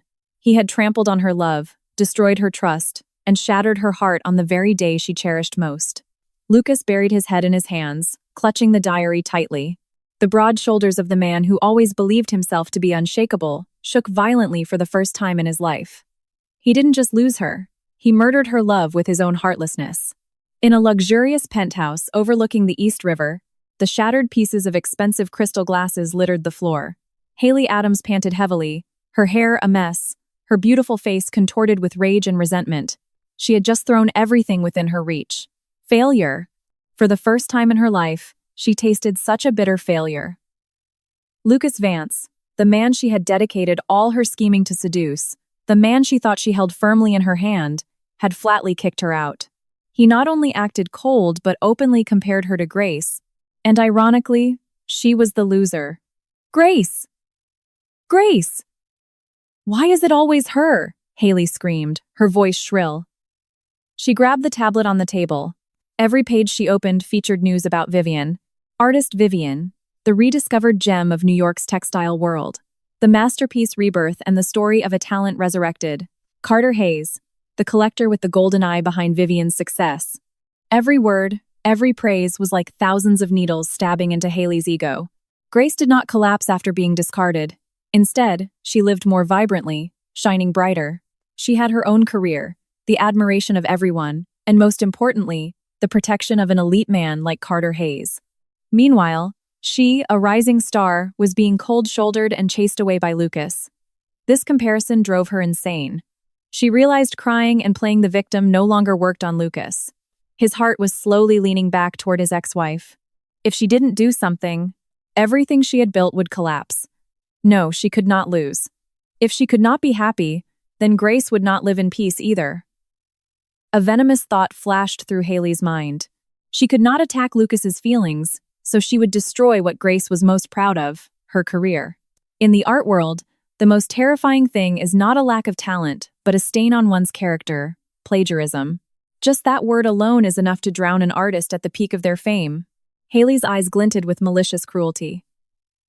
She immediately picked up her phone and called her manager, a middle-aged woman named Valerie, famous in the industry for her resourcefulness and lack of scruples. Valerie. Haley's voice had calmed, but it was terrifyingly cold. "I need your help with something." "Haley? What is so urgent?" "Find me a textile artist. Needs to be older, retired, preferably struggling financially. Most importantly, her style needs to share some similarities with that bitch Viven." Valerie paused on the other end. She was smart enough to figure out Haley's intention. "What are you planning? This isn't simple. Viven has Carter Hayes backing her now." "I don't care," Haley gritted her teeth. "I just need an excuse. Just plant a little seed of doubt, and public opinion will do the rest. Carter Hayes can be as powerful as he wants, but he can't silence the whole world. Money is no object. Name your price." Seeing her absolute determination, Valerie didn't try to dissuade her. "All right, let me handle it." Within days, Valerie found the perfect target. It was Mrs. Martha Higgins, an elderly textile artist in a small town in Pennsylvania. She had some fame in her youth but retired due to illness. She was currently struggling, desperately needing money for her husband's medical bills. Her style did indeed share some classical similarities with Vivian's School of Art. Haley immediately sent someone with a large sum of money to meet Martha, along with a pre-written script. At first, the old woman hesitated, but faced with the massive sum that could save her husband's life, her conscience finally wavered. She agreed to cooperate, providing a few of her old sketches. With their witness secured, Haley and Valerie moved to the next step, fabricating evidence. They hired photo manipulation experts to deliberately alter a few details in Martha's old sketches to match the composition and concept of times, rebirth times, and a few of Vivian's other works. They also fabricated a touching story about how Martha once treated Vivian as a student, sharing her life's work, only to be blatantly robbed. When everything was ready, Valerie contacted a blogger notorious for writing about art world scandals, a person who would write anything for the right price to cause a stir. One beautiful morning, the bomb was dropped. A long, sensational article appeared on an art blog with hundreds of thousands of followers, Genius Reborn or Talent Thief, exposing the truth behind artist Vivian's masterpiece Rebirth. The article was written with deep sympathy for the victim, recounting Martha Higgins' tragic story. Attached were comparison photos between Martha's original sketches and Vivian's completed work. The photoshopped images looked shockingly identical. The article even quoted a tearful statement from Martha, "I do not care about fame. I just want an apology, an acknowledgement of my life's work." Instantly, the article took the internet by storm. The public, always eager for stories about hypocrisy and the downfall of celebrities, quickly piled on. Thousands of comments attacked and cursed Vivian. "I can't believe someone who looks so elegant has such a rotten personality. Turns out she's just a thief. No wonder she disappeared for 3 years, probably went looking for ideas to steal. Poor old lady. Justice for Martha Higgins." The entire New York art world was rocked. Vivian, who had just found the light again, who had just begun to rebuild her life, was in an instant plunged into the abyss of a career-destroying scandal. She was in her studio, completely unaware of the storm of slander and malice rushing toward her, ready to swallow her whole. The media storm hit suddenly and fiercely, exactly like the nor'easter on the interstate that night. When Carter walked into the studio with a grave expression and handed Vivian the tablet to read the article, her world collapsed for a second time. She stared at the screen, the unfamiliar face of Martha Higgins, the sketches that looked both familiar and strange, and the venomous, slanderous words. Every word felt like a knife stabbing into her heart. She didn't know who this old woman was, nor had she ever seen those sketches. But the elaborate setup, those maliciously arranged comparison photos, created almost perfect evidence against her. "No, it's not me," she mumbled. The needle in her hand trembled and dropped onto the hardwood floor with a cold Times clink. The familiar feeling of helplessness and injustice rushed back. Being misunderstood again. Being baselessly criticized again. Her dark past with Lucas had made her sensitive and vulnerable. For a moment, she felt as if the whole world had turned its back on her once more. Seeing her turn pale, Carter felt a pang in his chest, but he did not come to offer empty words of comfort. He placed a hand on her shoulder, a firm, reassuring grip. "Vivian, look at me." She looked up at him with panicked eyes. "I believe you." Just 3 simple words, but they held the power of 10,000. It flowed like a warm stream into her frozen heart. No hesitation, no interrogation, just absolute trust. "This is a meticulously planned trap," Carter continued, his voice calm and highly rational. "They prepared very carefully, but the more careful you are, the more flaws you leave. Now is not the time to break down. We have to fight this together." His calmness and faith transferred their strength to Vivian. He was right. She was no longer the weak grace of the past. She was Vivian. She could not let someone trample on her life's work, on the legacy her mother left her. At the same time, in the CEO's office at Vance Corporation, Lucas was also reading the article. Assistant Cole stood nearby, not daring to breathe.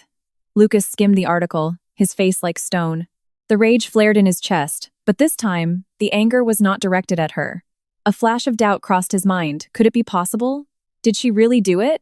He had never truly understood her talent, but then the image of the diary, those words filled with passion and pain, came back to him. No. A woman like her, who cherished textile art as her own life, would never do something so despicable. And more importantly, he knew Haley Adams's true nature. This incident happening right after he gave her the cold shoulder. The timing was too perfect, Cole. Lucas's voice was so icy it made the listener shiver. "Yes, Mr. Vance. Investigate this Martha Higgins immediately. Check all her bank accounts and her family's accounts for the last month. Find out if she has had contact with any strangers." He paused, his eyes sharp as blades. "Also, investigate the blogger who posted this. I want to know who paid him." Cole bowed to receive the order. He knew the CEO was truly furious, but this fury did not seem directed at Mrs. Vance. It was aimed at whoever was pulling the strings from the shadows. Lucas moved in silence, unbeknownst to anyone. He could not publicly step forward to protect her. His pride and guilt wouldn't let him. He didn't have the right. The only thing he could do was quietly find the truth and return her innocence. This was the only way to atone for his sins that he could think of. While Lucas investigated in the shadows, Carter chose a completely different path. He decided to face public opinion head-on. That very afternoon, a press conference was held at the Hayes Gallery. Dozens of reporters and journalists from major art publications crowded into the exhibition room. Vivian was also there. She sat next to Carter, her face still showing a bit of fatigue, but her eyes were incredibly resolute. She was not running away. Carter stood up to face the barrage of camera lenses, unflinching. "Welcome, members of the press," he began in a commanding tone. "I know there is a lot of concern regarding the rumors surrounding the artist Vivian and the Peacetime's rebirth. On behalf of the Hayes Gallery and myself, I assert that these are entirely fabricated slanders." He presented the evidence his team had gathered in just one morning. Vivian's early sketches for other pieces bore her distinct, uncopyable personal signature. Testimonies from veteran silk vendors confirmed she personally selected specialized threads only experts knew how to use. And most importantly, he played a short video clip. It was security footage from the Hayes Gallery showing Vivian sitting at her frame, embroidering Time's rebirth. The time-lapse video showed the entire process of her creating the phoenix from the very first stitches, a process full of creativity and dedication. "True art does not need to explain itself," Carter said, looking directly into the cameras. "Vivian's talent is unquestionable. The Hayes Gallery and I personally will pursue a defamation lawsuit to the very end to protect the honor of our artist." He paused, turning to look at Vivian with gentle, unwavering trust. "I believe in her unconditionally." His definitive declaration echoed through the room. Vivian looked at the man beside her, the man who had stepped up to shield her from the storm without a second thought. A feeling of immense warmth and infinite gratitude swelled in her chest. Two men. One publicly protecting her in the light, one quietly investigating in the dark. Both, in their own different ways, were fighting for her. The net of truth was slowly tightening around the mastermind. While Carter and Vivian's press conference was causing a polarized wave of public opinion, the investigative machine of Vance Corporation was operating at maximum speed in the shadows. Lucas sat in his office, the air around him colder than ice. He didn't read the news or care about the outside gossip. He just waited. Waited for the truth. And the truth did not make him wait long. Assistant Cole walked in, placing a file on the desk, even thicker than the last one, his expression extremely cautious. "Mr. Vance, we have the results of the investigation." Lucas didn't say anything, just gestured for him to continue. "Exactly as you suspected," Cole reported. "The bank account of Martha Higgins' son received a massive deposit of $2 million 3 weeks ago. The funds were transferred from an intermediary account, but after tracing it back, we confirmed it originated from the account of Valerie, Haley Adams' manager. On the same day, that blogger also received $500,000 from that same intermediary account. Everything was as clear as day.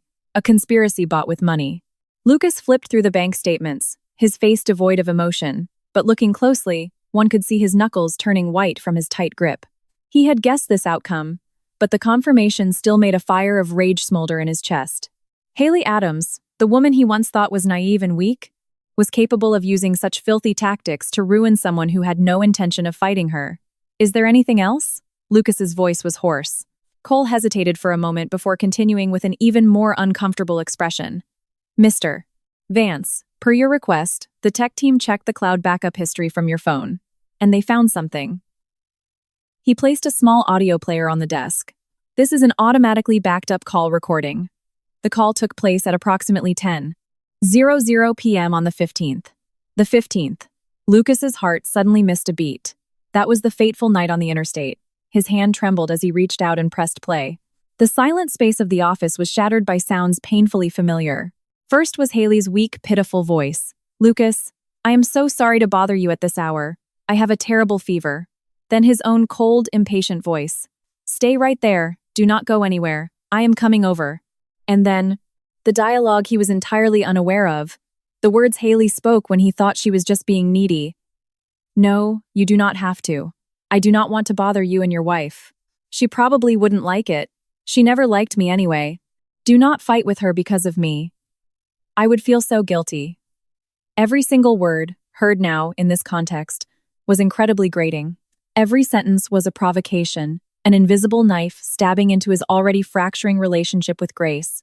She wasn't just playing the victim, she was intentionally pouring oil on the fire, turning him into a puppet, a weapon to hurt his own wife. And then, the final part of the call. After he had hung up, but perhaps before the connection severed completely, a soft, triumphant sneer from Haley was caught on the recording, followed by a smug mutter, "Grace Vance. Let's see if you can keep him this time." "Turn it off," Lucas growled. Cole hastily turned the player off. The silence returned, but now it was 10,000 times more terrifying. Lucas sat frozen. His face was no longer angry. It was a terrifying emptiness. The truth was crueler than anything he had imagined. It turned out it was all a play, a perfect play where he was both the audience and the most idiotic leading actor. He had been played. Not just in love, but his entire being, his intellect, his pride. Everything was made a joke by that woman. Because of this fake play, he had doubted his wife. Because of these crocodile tears, he had abandoned his wife in a storm on the exact day of their anniversary. Because of his own selfishness and stupidity, he had single-handedly pushed his happiness off a cliff. Guilt and self-loathing rose like a tsunami, drowning him. He was wrong from the very beginning. He didn't just owe Grace an apology, he owed her his entire life. The emptiness in Lucas's eyes slowly faded, replaced by a cold, ruthless glare. He knew what he had to do. He didn't just have to return Vivian's innocence, he had to make the director of this play pay the ultimate price. "Where is she?" Lucas asked, his voice chillingly calm. "Mr. Vance, Miss Adams is currently filming at Silvercup Studios in Brooklyn." Lucas slowly stood up. He grabbed the file of evidence and the audio player, shoving them into a leather briefcase. Every movement was slow and deliberate, yet harbored a storm about to erupt. "Get the car ready." Lucas Vance's wrath, once ignited, would burn everything to ash. The film set in Brooklyn was on a lunch break. Haley sat in her designated lead actress chair, in a spectacularly good mood. After days of public backlash, Carter's press conference had caused some trouble, but thanks to Valerie's PR team spinning the narrative, it was still a standoff. Many people still believed the tragic story of old Martha. This made her feel that Vivian, despite Carter's backing, wouldn't escape easily. She was smiling, accepting a glass of water from her assistant, when the entire set suddenly fell into an uproar. Everyone's eyes darted toward the entrance. The familiar dark blue Maserati stopped abruptly. Lucas stepped out. Haley froze. Then a burst of joy erupted inside her. He came looking for her. Surely, after a few days of cooling off, he had thought it through and came to make peace. Her tantrum act had worked. She immediately stood up, fixed her dress and hair, then flashed a radiant smile, walking quickly toward him, her tone pouty and slightly aggrieved. "Lucas, you finally came to see me. I knew you wouldn't stay mad at me for long." She was about to wrap her arms around him as usual, but Lucas coldly took a step back. His eyes, sharp as ice, stared at her, a gaze completely foreign, devoid of any warmth, holding only absolute disgust and contempt. Haley's smile froze on her lips. Lucas, what is wrong?" Lucas didn't answer her. He opened his briefcase, pulled out a stack of documents, and threw them directly at her face. Smack!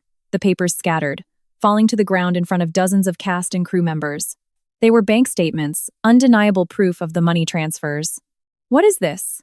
Haley stammered in panic. "Look at it yourself." Lucas's voice was as cold as hell. "Look at the play you paid to direct. Look at how much your fake innocence costs." Haley looked down at the numbers on the papers, and all color drained from her face. She stumbled backward, trembling. No, it is not true. I don't know anything. There must be a mistake." She fell back on her familiar tactic. Tears. "Lucas, you have to believe me. Someone is trying to frame me. It must be Grace. She is jealous of me, so she— You still dare mention her name at a time like this?" Lucas interrupted, gritting out every word. He pulled out the audio player and hit play. The sound from the recording echoed across the silent set.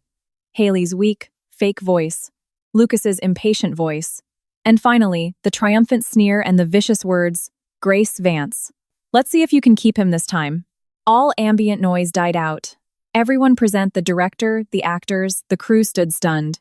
The beautiful, innocent, angelic image of the goddess Haley Adams that they had admired completely collapsed. It turned out that beneath that shell was a mind so deeply manipulative and terrifying. Haley stood rooted to the spot, her entire body shaking violently. That recording. Why did he have it? Every escape route was blocked. She had lost. Lost miserably. No, it is not like that. She shook her head frantically, tears streaming down her face. But this time, no one believed her. Lucas stepped forward, standing right in front of her. He looked straight into her panic-stricken eyes. The disgust in his gaze was entirely unconcealed. "You didn't just lie to me," he hissed through his teeth. "You turned me into a clown, a weapon to hurt my woman. I am settling this debt with you, with interest." Slap! A resounding, devastating slap. Lucas used all his strength to slap her crying face. The sound was dry and merciless. Haley collapsed hard onto the ground, one side of her face instantly swelling red, bearing the imprint of 5 fingers. The entire set was dead silent. "That slap," Lucas said, his voice like ice, "is me paying you back on Grace's behalf for your lies." He bent down, whispering near her ear, his voice quiet but loud enough for her to hear every single word. "Starting today, Haley Adams, your career in this industry is over." With that, he stood straight up, adjusting his suit collar as if he had just touched something filthy. He didn't spare her another glance, turning and striding back to his car. Haley sat slumped on the ground, clutching her swollen cheek, completely shattered. She looked up, only seeing the cold, cruel back of the man who had once promised to protect her. Surrounding her were the disgusted, pointing stares of her colleagues. Everything was gone. Her career, her love, her reputation, everything vanished into thin air, just after one slap. The plagiarism scandal was extinguished as quickly as it had flared up. The entire truth was exposed in the media the very next morning. The call recording, the wire transfer receipts, the confession of Martha Higgins after being brought in by the police, it all painted a complete picture of a filthy conspiracy. The name Haley Adams instantly became the target of public outrage, boycotted by audiences and brands alike. The career she had painstakingly built collapsed overnight. Vivian received the news calmly. Her innocence was restored, but she felt little joy of victory. She only felt tired. The storm had passed, and the Hayes Gallery returned to its usual quiet. She sat at her embroidery frame again, but this time her mind could not focus. The image of Lucas showing up at the film set, the devastating slap, and his cold declaration to end Haley's career kept lingering in her head. Did he do that for her? Or was it just the wounded pride of a man who realized he had been played? She didn't know, and she didn't want to know. Everything involving him was no longer important. Right then, familiar but heavy footsteps sounded outside the studio door. Vivian looked up. Lucas was standing there. He didn't have the arrogant, aggressive demeanor of his previous visits. His expensive suit was slightly wrinkled. His handsome face was gaunt, with dark circles of exhaustion under his eyes. He didn't walk in, just stood at the door, looking at her with complex eyes, eyes filled with torment, guilt, and a vulnerability she had never seen in him before. Vivian set the frame down. She wasn't surprised, nor was she afraid. She simply waited quietly to see what he wanted to do. The silence stretched on suffocatingly. Lucas seemed to be using all his strength just to speak. He began, his voice hoarse and strained. "I came to apologize." Vivian didn't reply, just looked at him quietly. Seeing her lack of reaction, Lucas stepped inside, every step feeling like lead. He stopped in front of her, keeping enough distance so she wouldn't feel invaded. For the first time in his life, the high and mighty CEO bowed his head to a woman, a genuine, unfeigned bow. "Grace, I am sorry." He looked up straight into her eyes. "I read the diary. Everything is my fault. I am sorry for forgetting our anniversary. I am sorry for not trusting you. I am sorry for my thoughtlessness and selfishness over the past 3 years." His voice choked. "And I am sorry for leaving you on the interstate that night." Every apology was forced out with immense difficulty, as if he were taking a knife to his own heart. He wasn't begging for forgiveness. He was simply confessing his sins. Vivian listened calmly. These words, if spoken a month ago, might have been enough to make her burst into tears, enough to make her soften and forgive everything. She had desperately craved to hear these words. But now, hearing them, her heart remained as flat as a rippleless lake. She stood up gently, walked to the teapot, and poured herself a cup. The faint scent of chamomile helped her feel more centered. "Lucas," she spoke, her voice clear but carrying an invisible distance. Do you know? A wound on the flesh, no matter how deep, will eventually heal. At most, it leaves a scar. But some scars aren't on the flesh, they are on the heart. She turned back to look at him, her clear eyes devoid of resentment. Your apology, I heard it, but it cannot heal those scars. It cannot turn back time to that rainy night. And it cannot erase the 3 years of my youth I wasted, waiting for a man who never looked back. She set the teacup down. It is too late. That sentence wasn't a reprimand. It wasn't an angry rejection. It was simply a fact, a brutally calm fact. It was like telling someone the sun had set and nothing could make it rise again immediately. Lucas stood stunned. He had braced himself for her anger, her cursing, even a slap. He could face all of that, but he couldn't face this calmness. The calmness of someone who had completely let go. Helplessness and despair crashed over him, even fiercer than when he realized Haley had played him. He realized that some things, once lost, no matter how much money, power, or apologies you use, can never be retrieved. Grace, he wanted to say more, to hold on, but his throat felt blocked. Mr. Vance, if there is nothing else, please leave, Vivian said. Her tone was polite, but it was an eviction notice. I have work to do. She turned back, picking up her embroidery frame. Her hand remained steady, the silver needle dancing across the silk again, as if the man standing behind her was merely thin air. Lucas stood there, looking at her slender but resolute back. He understood that the door to her heart had truly closed. He had slammed it shut with his own hands, and now, he himself could not open it. Vivian's cold rejection did not crush Lucas. Instead, it ignited an unprecedented persistence and stubbornness within him. He understood that empty apologies no longer worked. He had made too many mistakes, hurt her too deeply. Now, he had to use actions to prove his remorse. He had to learn how to love someone all over again, to re-pursue the very wife he had thrown away. But the problem was, Lucas Vance, a CEO accustomed to being pursued and obeyed, had absolutely no idea how to do it. And so, his journey to win back his ex-wife began with a series of incredibly clumsy and awkward actions. The next morning, a luxurious Maybach stopped in front of the Hayes Gallery. Lucas, looking sharp in a suit, personally carried an elaborate breakfast basket from the city's most famous five-star restaurant. He thought women all loved expensive, romantic things. When Vivian stepped out the gate for her morning walk, she encountered this scene. She stared at him in shock. Breakfast for you? Lucas held the basket out toward her, looking a bit unnatural. I didn't know what you liked, so I got a little bit of everything. Inside the basket was caviar, seared foie gras, and French croissants, items entirely inappropriate for a morning meal. Vivian looked at the food, then at him. She just quietly said, Thank you, Mr. Vance, but in the morning, I am only used to black coffee and plain toast. With that, she walked past him, continuing her walk. Lucas stood frozen in place, holding the expensive breakfast basket, looking completely out of place. It was then he realized that after 3 years of living together, he didn't even know his wife's simplest dietary preferences. His first failure didn't discourage him.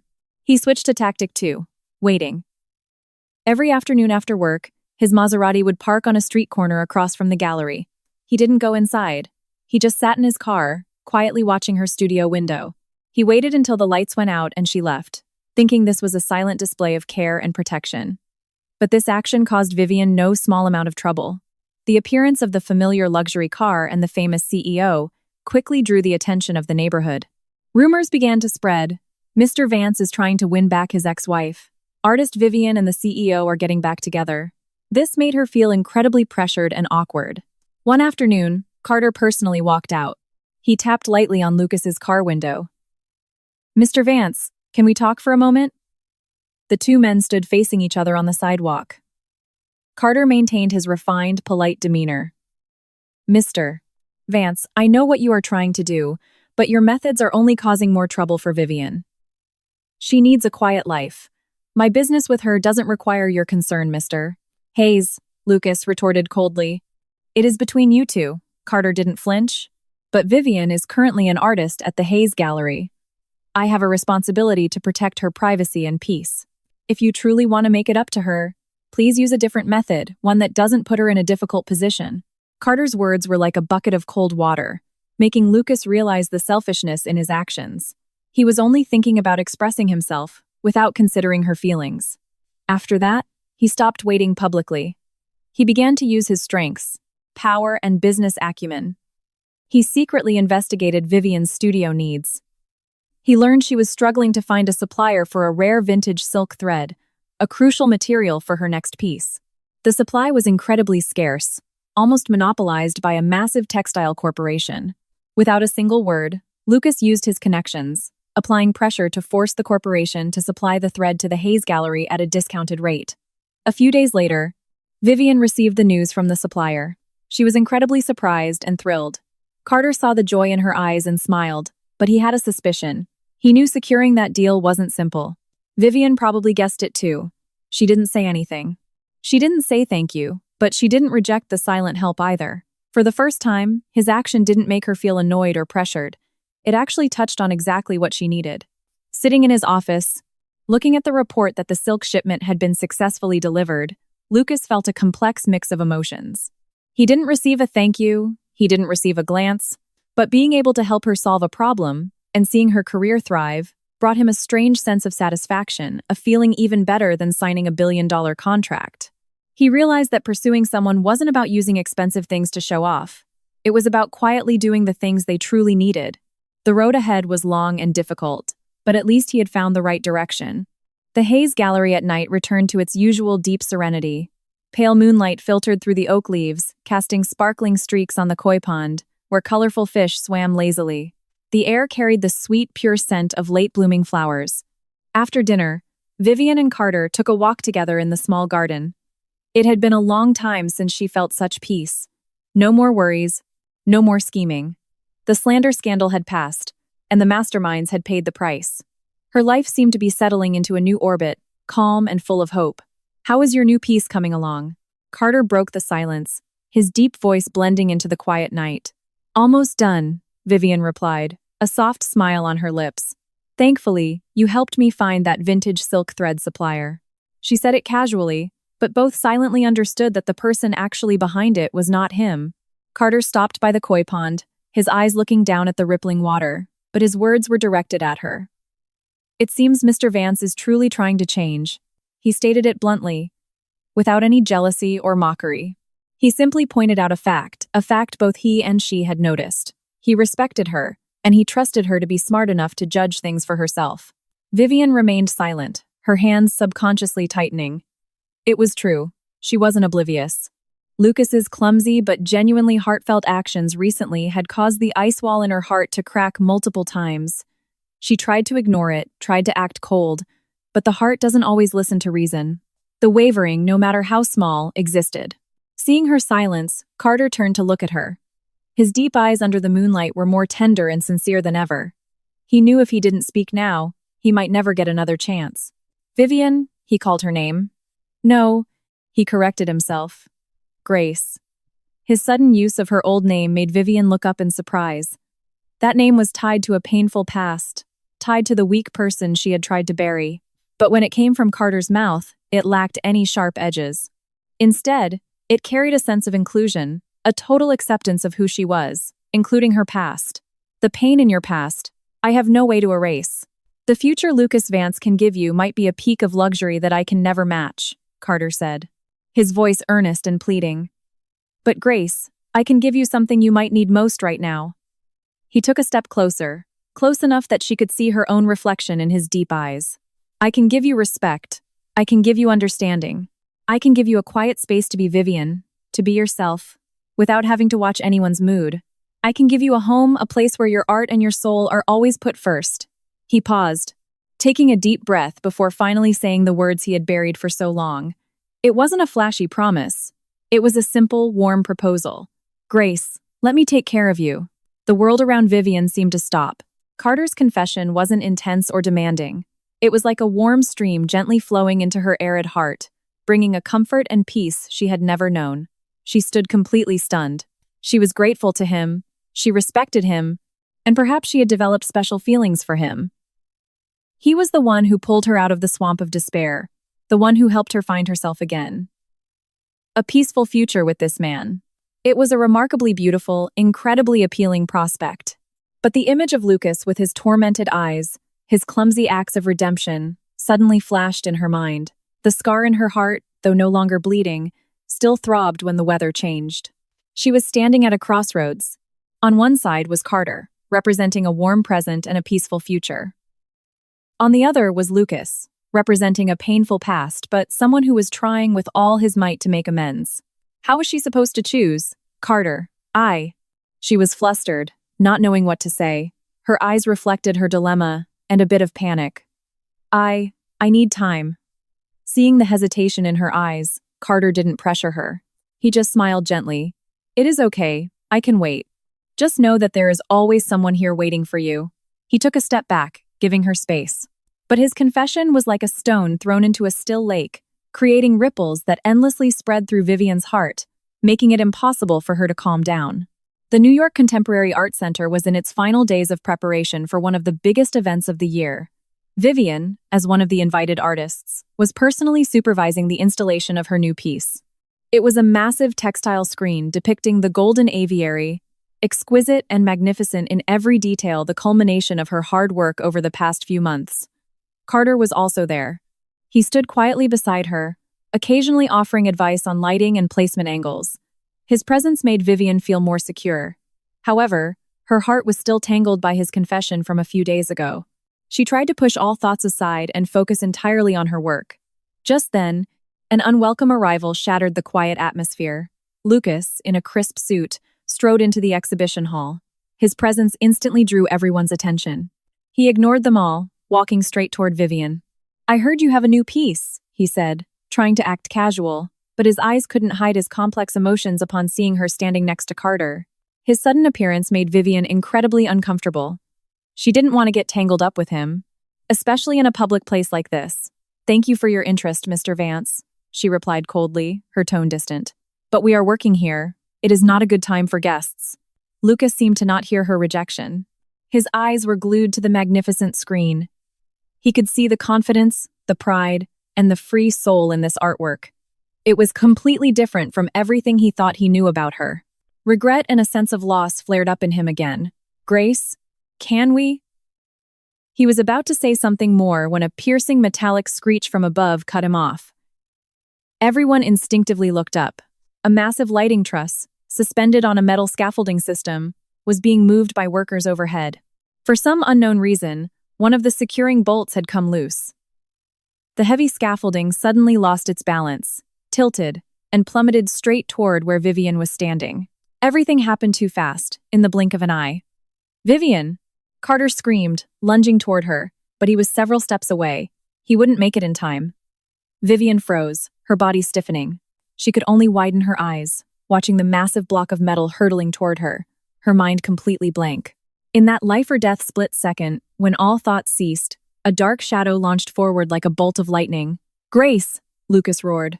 Without a moment of hesitation, without a second of thought, all his arrogance, regret, and calculation vanished. Only the most primal instinct remained, the instinct to protect the woman he loved. He lunged forward, using all his strength to shove Vivian out of the danger zone. At the exact same time, the heavy scaffolding crashed down. Crash! A terrifying sound echoed through the exhibition hall. Vivian was pushed hard to the ground, safe. But when she turned her head, a horrifying sight met her eyes. Lucas lay there, his back and left arm pinned under the scaffolding. Fresh blood began to seep out, dyeing a large patch of his white dress shirt red. Oh my God! Call 911! Panicked screams erupted everywhere. Carter and the staff rushed over, frantically trying to lift the scaffolding. Vivian scrambled up, her entire body trembling, and stumbled over to him. She dropped to her knees, looking at his face, which was pale with agony, sweat pouring down like rain. Lucas! Lucas, are you okay? Her voice cracked, full of a terror she didn't even recognize. Lucas struggled to open his eyes. He looked at her.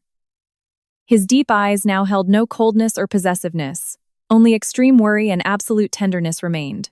He tried to force a smile, but it only made his face look more pained.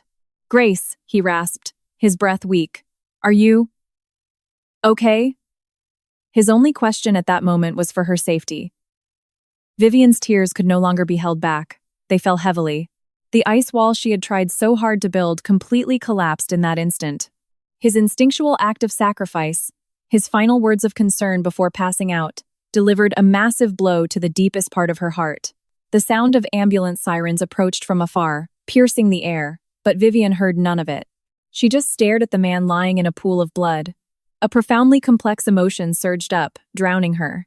It was shock, terror, and a painful sliver of love she thought had died long ago, suddenly coming back to life. The air in the VIP room of Manhattan General Hospital was so quiet you could hear the ticking of the wall clock and the steady beeping of the heart monitor. The faint smell of antiseptic mixed with the pure scent of white orchids placed in the corner of the room. Everything was immaculate and high-end, but it couldn't dispel the heavy, cold feeling. Lucas had woken up after a multi-hour surgery. His left arm was broken and suspended in a cast. His back had been pierced by a metal rod. Luckily, it missed his spine, but it left a deep wound and severe bruising. He lay on the bed, his handsome face usually radiating dominance now pale, his lips chapped. He looked unusually fragile and vulnerable. Vivian sat on the chair beside the bed, holding a small paring knife, carefully peeling an apple. The thin, even rings of apple skin fell onto the plate without breaking. Her movements were incredibly practiced and focused, as if executing a work of art. She had been here for 2 days and nights, ever since he was wheeled into the ER. She hadn't left his side. Carter had come to visit. He stood at the door, watching her intently peel the apple, then looked at the man sleeping soundly on the bed. He didn't say much, just quietly set down a fruit basket. Before leaving, he told her one thing. "Grace, listen to your heart. Whatever you decide, I will always respect it." She understood what he meant. His confession was still there, a promise of a peaceful future. But right now, her heart was a chaotic mess. Lucas shifted slightly, his long eyelashes fluttering before slowly opening. His gaze was a bit hazy, then gradually focused, landing on her side profile. He saw the exhaustion in her eyes, the faint dark circles under her lower lashes, and his heart gave a sharp ache. "Grace," he spoke, his throat dry and scratchy, making his voice hoarse. Vivian's hands stopped peeling. She looked up, meeting his gaze. 4 eyes locked. In the silent room, it felt as if an invisible electric current passed between them. "You're awake," she set the apple down. Her voice was calm, but no longer cold like before. "Do you want some water?" She helped him sit up carefully, placing a soft pillow behind his back, then brought a glass of warm water with a straw to his lips. Lucas obediently took a few sips, his eyes never leaving her. This familiar, gentle care. How long had it been since he had it? No, rather, how long had it been since he knew how to appreciate it? "Why are you here?" he asked, his voice still weak. "Where is Carter?" He knew that man was the one who had the right to be by her side right now. "He had to go take care of some business," Vivian answered vaguely, avoiding the question. "You were injured because you saved me. Me staying to care for you is what I should do. Is what I should do." Lucas smiled bitterly, a smile that made the wound on his back sting. Vivian didn't reply.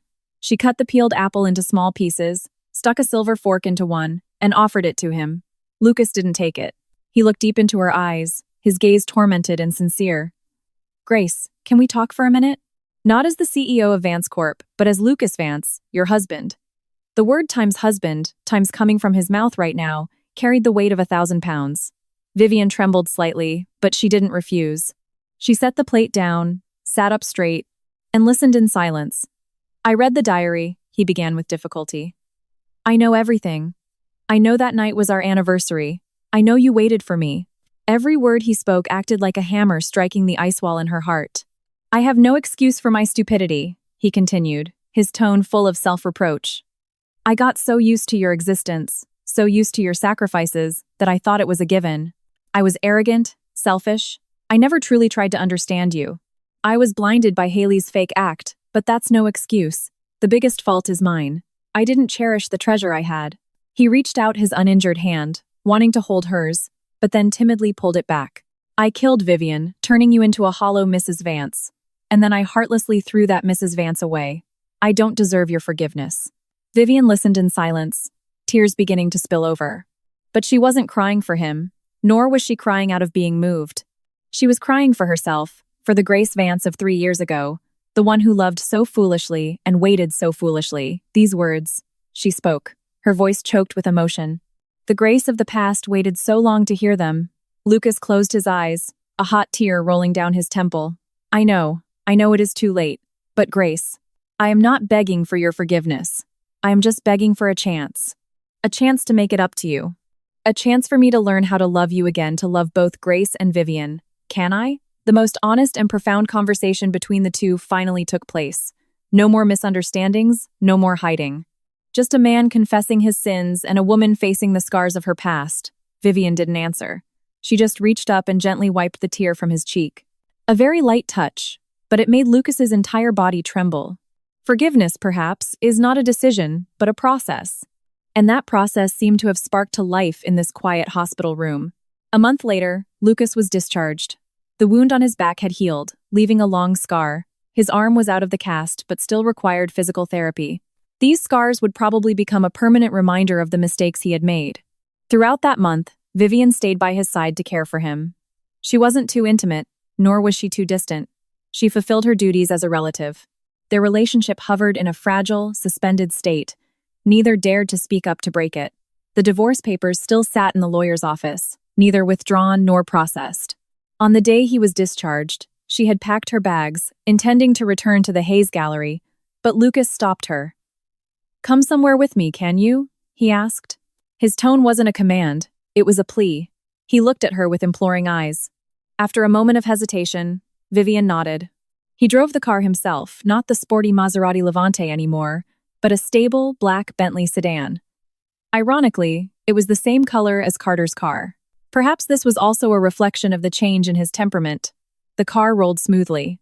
Vivian looked out the window, not asking where he was taking her. But when the car merged onto the on-ramp for Interstate 95, her heart involuntarily skipped a beat. She knew where he was taking her. This road used to be her nightmare, but today, there was no storm. The sky was blue, the sun shone a brilliant gold, and the scenery on both sides passed by peacefully. Everything was different, only the road remained the same. Lucas drove very slowly.